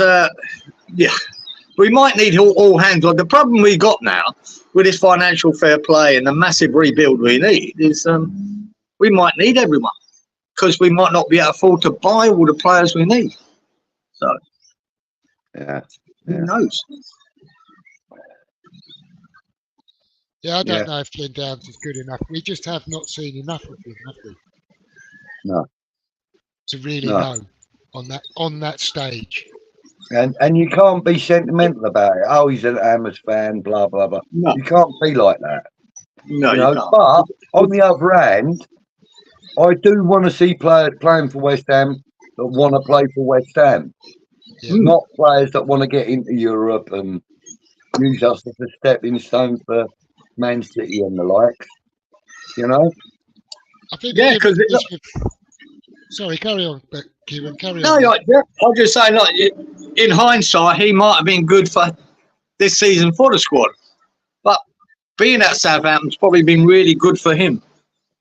Yeah. So who knows? A new manager gets hold of him at West Ham, could make him an important player for us. I don't know. Could be the next Mark Noble, I think, couldn't he? You know. Yeah, I was going to kind of say a similar thing to what Kieran was saying, really. I mean, he wanted to be at West Ham. He is a West Ham fan. And he went out on loan, I think, because he just wasn't going to get any football under Moyes. No, that's true. Now, whether that's a case of he genuinely isn't good enough or whether Moyes doesn't want to use him, I don't know. We don't really know. But if a new manager comes in and says, no, I want to have a look at you and I want you to be a part of this team or a part of this squad, why wouldn't he want to stay? Exactly. Yeah. And maybe he will. Maybe he will, yeah. Kieran's brought the bloody menagerie with him again, look. I thought they were reasonably quiet. They're in the background, but they're not right in my garden and a couple of doors down. But there you go. Sounds like you got one sitting right next to the phone. Really? You know. Proper loud here, mate. Really? They're marvellous. Abby is saying, give Downs a chance at CDM. It's got to be worth a shot. Yeah. Him alongside Alvarez. Sounds like a really good scenario. He couldn't really have done a worse job than Ward-Prowse or Souček stuck in that role at times. I think he could have done. I think anyone could do a bad job under a Moyes fucking system. You know what I mean? It doesn't suit. I think one of Agaird's problems is he's camped in his own penalty box for fucking 80 odd minutes of a game. And it's not. I think he likes to play higher up the pitch. And that's why we're not seeing the best of him. So he ain't done him any favours. So it really is. Some of these players could come good under a new manager and a new system. But I wouldn't, just because he's a West Ham boy, I wouldn't, put all my hat on that. We'll wait and see. I just want to see. We need a squad next year. We need a squad. And even the likes of Mubama walking away and Johnson, they might not make it. They might not be that good. They'll make it as professional footballers, for sure. Whether they'll make it in the Premier League's another kettle of fish. But we might have to, keep hold of them because we've got a lot of players to buy, and I can't see us spending 200 million because we're going to need about 8 players. At minimum. Least, yeah. I agree. He's saying the last couple of games we've missed vital players like Areola, Emerson back into the team, having a front four of Antonio, Bowen, Kudus and Paqueta will give Liverpool some trouble and the pressure will get to them. And do you know what? If they're all on song, that could be true. But Emerson has looked off it for a few weeks. We spoke about that earlier, and he was definitely off it against Palace. Paqueta, we don't know what Paqueta we're going to get from one week to the next at the minute, and it's not a great one at the moment. And Antonio is absolutely blowing out of his arse now. And I think he's been brilliant since he came back from injury, by the way. He's been fantastic. But he's literally running himself into the ground every single game. He's good for an hour, Jeff. And you've got to accept that. He's good. But if you had that replacement on the bench, then it wouldn't matter so much. But it does. No. Because he's integral to what we do. And he's only good for an hour. So that's that, isn't it? That's where we are. There you go. Happy wasn't in the chat when we started the show, and that was something that a couple of other people had mentioned. That it just looked like there was no interest on Sunday. Down talk, there was no desire, no enthusiasm in the team at all. Well, you can look at it two ways. Is it no desire or just fatigue? A bit of both? Bit of both. Yeah, a bit of both. I mean, Paquetá has been absolutely dog shit now for about 4 games. Horrendous. Yeah. He's been really bad. To me, 80 million looks so ambitious now. If I was looking at the last 4 games of him, I wouldn't give you 25. Because he's been that poor. I mean, really poor. And that's just not him trying to make brilliant passes that didn't work out. I'm talking losing the ball in dangerous areas. You don't do that. You especially don't do that in Man City team. You cannot do that. And he's doing it constantly. And he's putting the pressure on the back four and on our CDM. He's been really, really bad. And I think it's affecting the team when you keep losing the ball in midfield like that. It's terrible. Yeah. Barry says, he thinks players like Cresswell and Fabianski and Oggy have been really letting us down. And we need Mavropanos and Zuma back with Areola and Emerson. I'm not sure I completely agree with that. I don't mean they're letting us down, but I don't think Cresswell's let us down when he's. If you've been at a club 4 years, mate, well, you shouldn't be relying on Cresswell and Ogbonna, Fabianski. You should have built a squad by now. This is where you should be at your peak, really. 4 years in, you should be at your peak of a team. We're not. We're the second oldest team in the league. He's had 4 years to correct that, and he hasn't. So, Andy said, "Give me 3 to 4 years, and I'll have the team around me that I want to build." Blah blah blah. Bollocks, wasn't it? Exactly. Happy says, "Imagine how miserable we'd be if Moyes was our boss."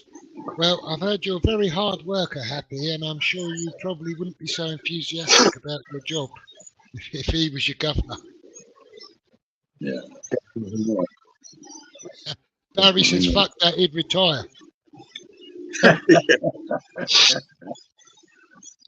Do you know what I think Moyes' biggest problem is, right? And it's not just the way, that's a big part of it, the way he plays football. And when he doesn't get results, where he tries to defend and we can't defend. It's him because he's not very likable. He's not a very likable guy. And that makes a big difference in what you think of a manager. It's whether you like him or not. He's got a lot that people don't like. He's got snarky comments against the fan base, snarky comments to any journalist that dares to ask him a question that is poignant.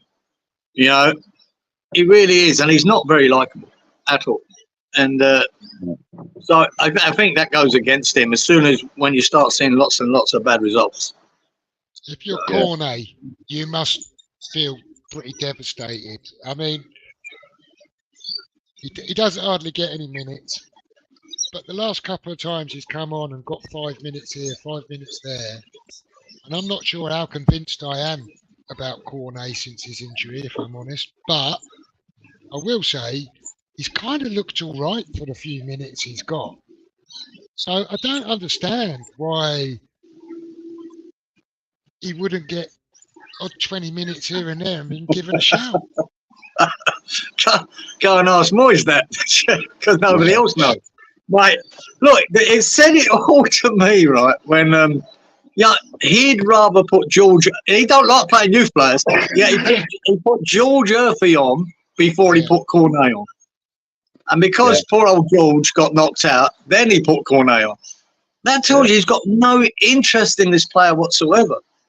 None. Does he play Ben Johnson and JWP on the left wing before he played Cornet? Yeah.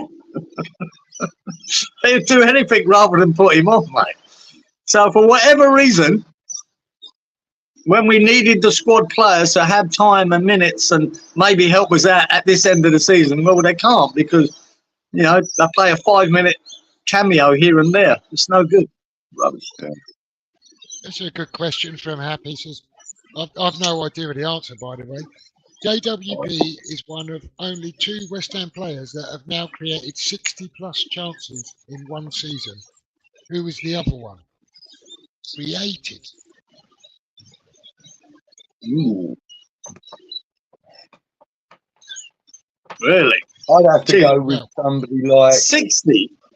Yeah, created 60 chances. That's not 60. Or part of the build-up, is that? Yeah, part of the build-up. I'd say Pyatt. I'd say Pyatt. Oh, right. It's not just this season. It's whatever. Yeah. No, yeah. In one season.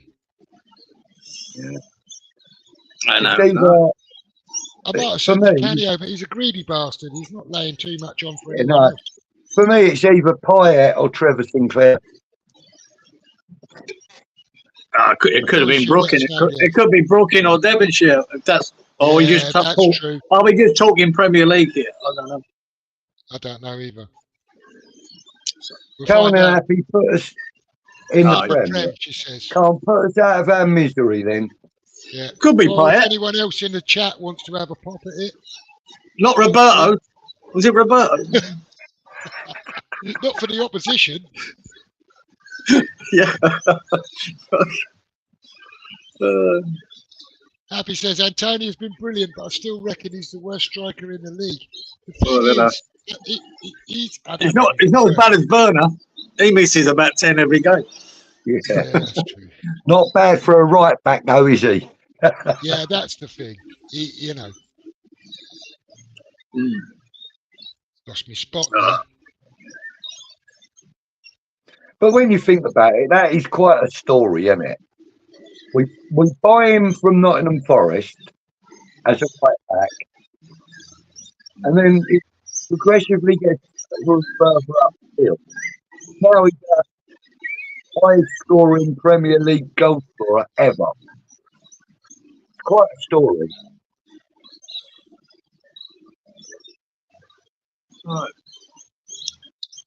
So Damien says here that Kira's played the amount of games necessary for the move to be permanent. Righto. And Benny is on loan, but he thinks it's up in the air as to whether they make it a permanent move. Up and down. Familiar story, Damien. His performance being up and down. Very familiar. Yeah, and I've seen a couple of news articles about Ben Rama, and one of them, the title of it was the worst player at PSG or wherever it is. Where is he? Leon, isn't he? Leon, that's it. The worst player at Leon. Yeah, I saw somebody's video the other day, and he said he got hooked at half time in the last game he played, and in the game before, he was voted among the worst performers for them in 10 years. Really? See, I've never rated him, so it doesn't surprise me. I haven't particularly rated him either. Honeymoon's over for him.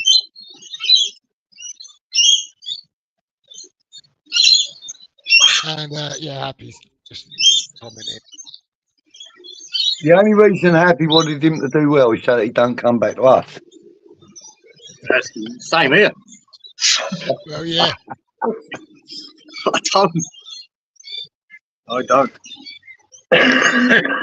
You're right here, though. Happy. Holding back defenders and off the ball stuff, brilliant. But an actual striker is shit. He is. His finishing is not great. That's why I hear people talking about a Wanyi and stuff like that, and I'm not really convinced by him either. I think he's in the Antonio mould when it comes to actual finishing.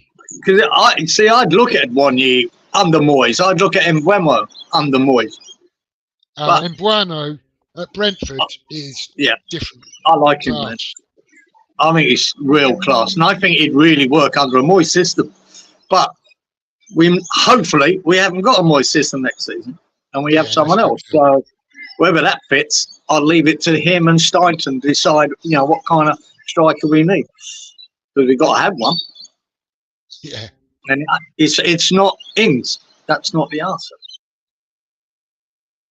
No, Ings is definitely not the answer to not to a Moyes side, but even a new coach coming in, I'm not convinced Ings is the answer. I'm not putting Ings down. I think he's been a decent journeyman pro, scored goals wherever he went, apart from at West Ham, and we've made him look worse than he is, right? But absolutely. I don't think he's the answer. The only answer Danny Ings is the only question Danny Ings is the answer to is, who do you want out of the club first? For me, I mean, like, if you're talking players, I don't really think that we should be keeping older players like Danny Ings or unfortunately, I think Creswell needs to go. I think O'Connor needs to go.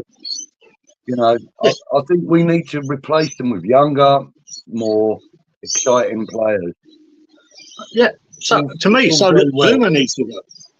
Yeah. Zuma needs to go. Right? I get rid of O'Connor. I get rid of Creswell. I get rid of Zuma. I get rid of Cornet. I get rid of Ings. I get rid of Antonio.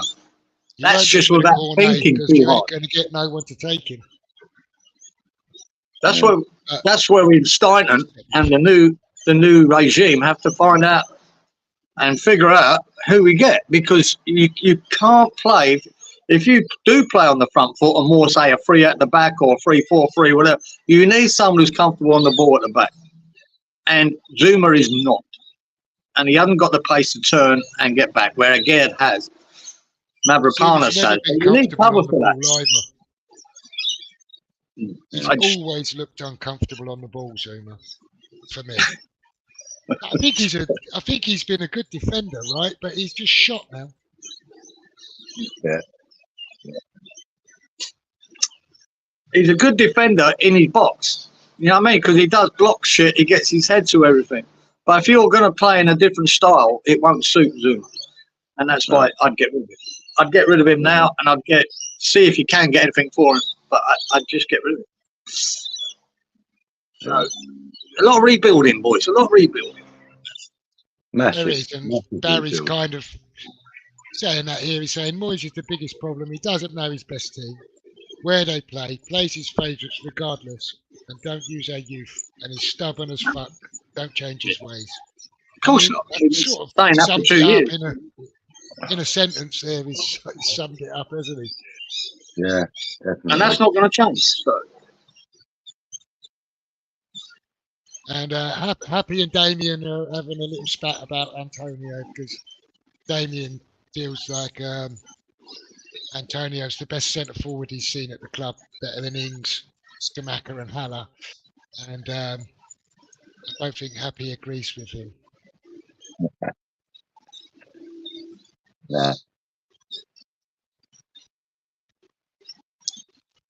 And as regards to, because obviously Happy's comment there about Skamaka, Ings and Haller scoring goals elsewhere, he says that they also need to hold the ball up, offer a genuine threat in behind, link up play and occupy centre backs, all strong points to his game.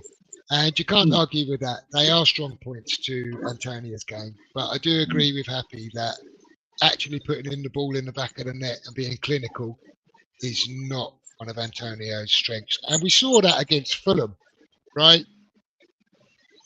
Absolutely blazed over the bar from 5 yards, 6 yards. All he had to do was any kind of contact. He could have mishit that and it would have gone in. Yeah. And he tried to absolutely smash it in the net and blasted it over the bar.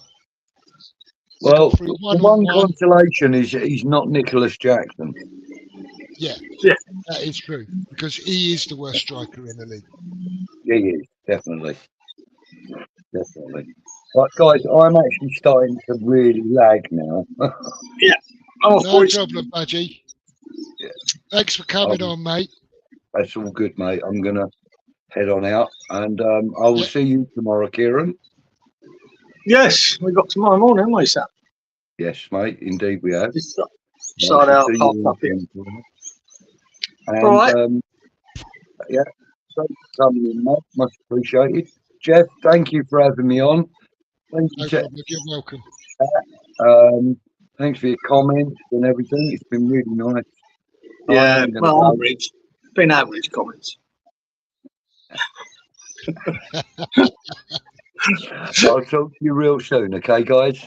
I'll let you go, Budgie. I'll get through these comments, have a little chat with Kieran, and we'll wrap it up. All right, mate. See you later. Cheers, talk mate. to you soon. Take care. Bye. See you, boy.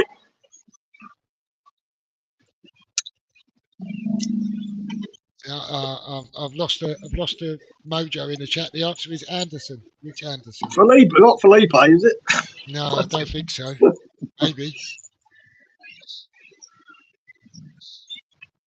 So Damien's still arguing these two in the chat here. Ings hasn't scored goals in years unless the system is tailored for him and you sacrifice a midfielder, and Skamaka has been hit and miss this season. I think the thing is with Ings, he's better in a 2. He's always been better in a 2. Just the way he plays, right? Regardless of who he weren't, fucking Moyes brought him in and then lost a load of money on him. He dumped Elliott and lost a load of money on him rather than work with them. So it's still come back to him, whether they've done well or not when they've left. He didn't want to work with them. Didn't want to, structure the team to help them. So that's just him. You're happy starting on you now. Just switched off the game here. The cat's going mad. I'll tell you what, he's not getting anywhere near these ones, is he? They're 10,000 miles away. I can't even hear them. Jesus. No, I can't hear them myself now. So,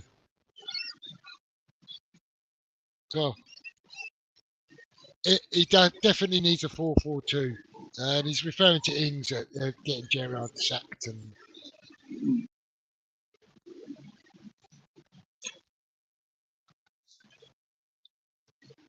I think, if he played to his strengths, I'll agree with that. We would have got more out of him. You know what I mean? We're never going to get anything out of him the way Moyes plays. I just can't understand why we even brought him in. Because to me, it's another 10 million down the pan? We can't afford to keep losing these money. I don't think it was ever going to work, Ings coming in. Ever. Unless you changed it. A bit of a panic buy, it was, I think. Yeah, Jeff. I think it was. Ain't worked out, and that's a fact. And he's not the answer either, Regardless of the debates about the system and one thing or another, it ain't worked and he ain't good enough. And Barry's sort of saying, Granny Dings is done for us, and so is Cresswell and Oggy. Don't think there's any arguments about that, is there? We'll all agree on that. It's fortunate. I've loved Cresswell and Ogbonna at the club, but the time was probably last year to let them go, let them do whatever they want to do. We should have done. We should have replaced, and we didn't. Should have got him a couple of million quid for him when Wolves wanted him, instead of saying we want another million or whatever. Just let him go and move along. He has been useful in a couple of games, but it's not good enough, is it? That time of his career, and I tell you, he isn't terrible either. But if you want to really compete in the top half of the Premier League, you've got to update, you've got to upgrade, and we haven't. No, we haven't. We've definitely stood still. Zuba's a three-legged wonky donkey, but he's great.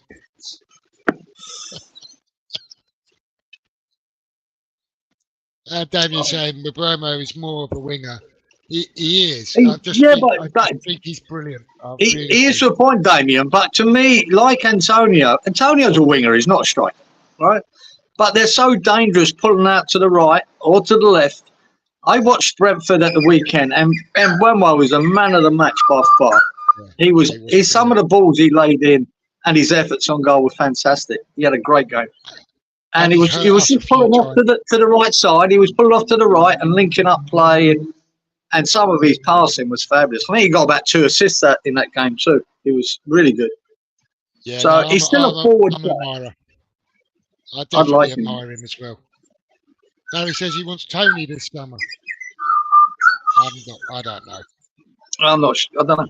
I want whoever this new manager wants. That's how I see it. I want him to build a team. Forget what I want. Tony's a great striker and a goal scorer. I just not sure. Yeah, it depends whether it suits the system of this new regime, Jeff. Doesn't it? Whoever, you know what I mean, what has to suit. You know, look, you look at Chelsea tonight. They have bought everyone, right? And they are. Tell you what, when you look at that 11 players that take to the pitch at Chelsea, my God, there's some talent there, serious talent. But as a team, it doesn't really work very well. It works every now and again, you know. So I've always said they'll give someone a real hammering at some stage. And last week they did. They put Everton to the sword. But then you'll have like games tonight, playing a really organised team. At like Arsenal, with Odegaard, Trossard and Rice in the midfield, just controlled that game. They were fantastic. And they get slaughtered because they're a load of great talent, but not a team. Now, whether he turns that around next year and makes them a team is down to the manager. But I can still see them, one of their games near the end of the season, giving someone else a hiding. They've got so much firepower, Chelsea. They just don't play as a team. That the answer to that question from Happy is quite surprising.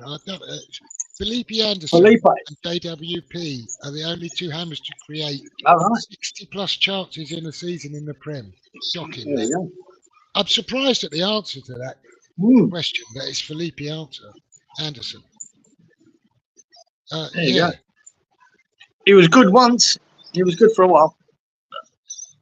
We spoke about him a long time ago when you had me on as a guest, and we touched on Anderson. And I said to you then, I thought Anderson had all the attributes to be a good Premier League player, but I don't think he fancied it, and I don't think he applied himself well enough to it. And that's the impression in other leagues. Yeah, I think that's about right, Jeff.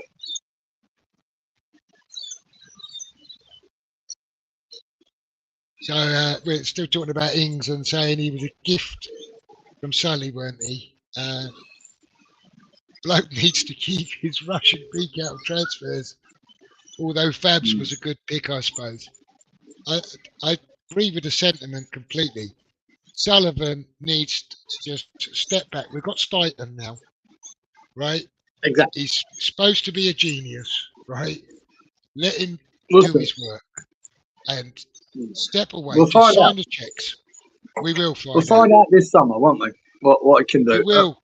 Him in collaboration with this new manager, whoever it may be, they've got to get it right.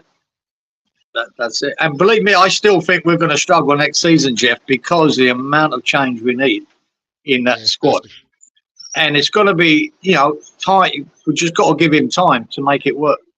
You can't expect it to, work overnight. I thought January had Sullivan's fingerprints all over it. Whatever else went wrong, it looked like a typical Sully move in January. That killed our season, that January. Yeah. That killed it. Yeah. I didn't know. Damien says we'll still be having the Antonio debate in a decade. Yeah.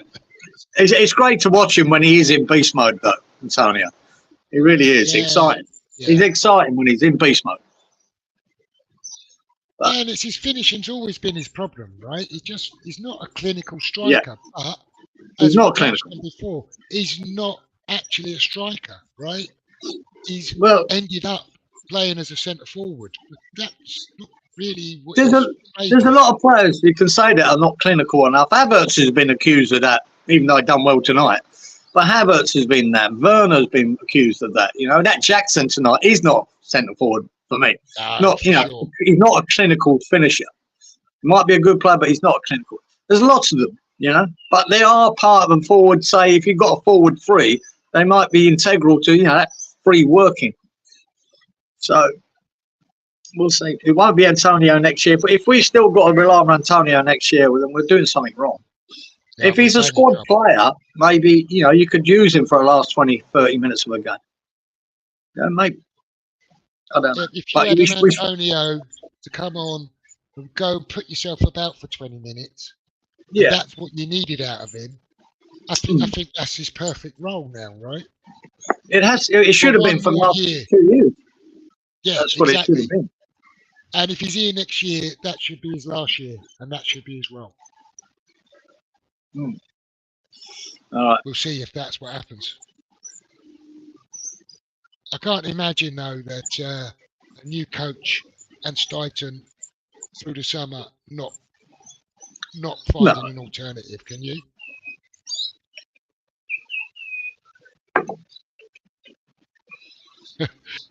So it's a good comment to catch up with. Chelsea, wherever you may be, you ain't got no history. Lampard shit, Joe Cole's career, and you're going to win fuck all this year. Yeah, they should not win it this year. Then again, who is? They might sneak into Europe though. We've got a massive game coming up against them in 2 weeks. It's always a massive game. I think our European hopes are gone. I know Barry in the chat is a bit more optimistic. Feels like we might get something out of Liverpool, possibly Chelsea and Luton. I don't. I've got no confidence in it. I've got no confidence in that whatsoever. No. And if they turn out anything like they have against Palace and Fulham, we're toast. We'll get nothing out of these games. No, I can't see it, man. I can't see it. Anyway, Kieran, I've got down to the bottom of the comments, and I've been going for 2 hours, 45 minutes. You sure have. I'll talk to you another time, Jep. Yes, thanks for I'll let you say goodnight and I'll shoot. Yeah, you're welcome anytime. So if you're about, please come and join us again. Yeah, not at 5 in the morning. When he sent me that message, it was 5 in the morning. I weren't even awake. I'll just see what time it was. But it's still pitch black here. All right, bro. I'll talk to you later. Yeah. All the best, sir. Everyone in the chat. And I really am going this time. So please like and subscribe if you haven't done already. And thanks for staying with us. And I'll catch up with you all next week. I was going to play the outro if I can find it. Thanks, guys. Good night.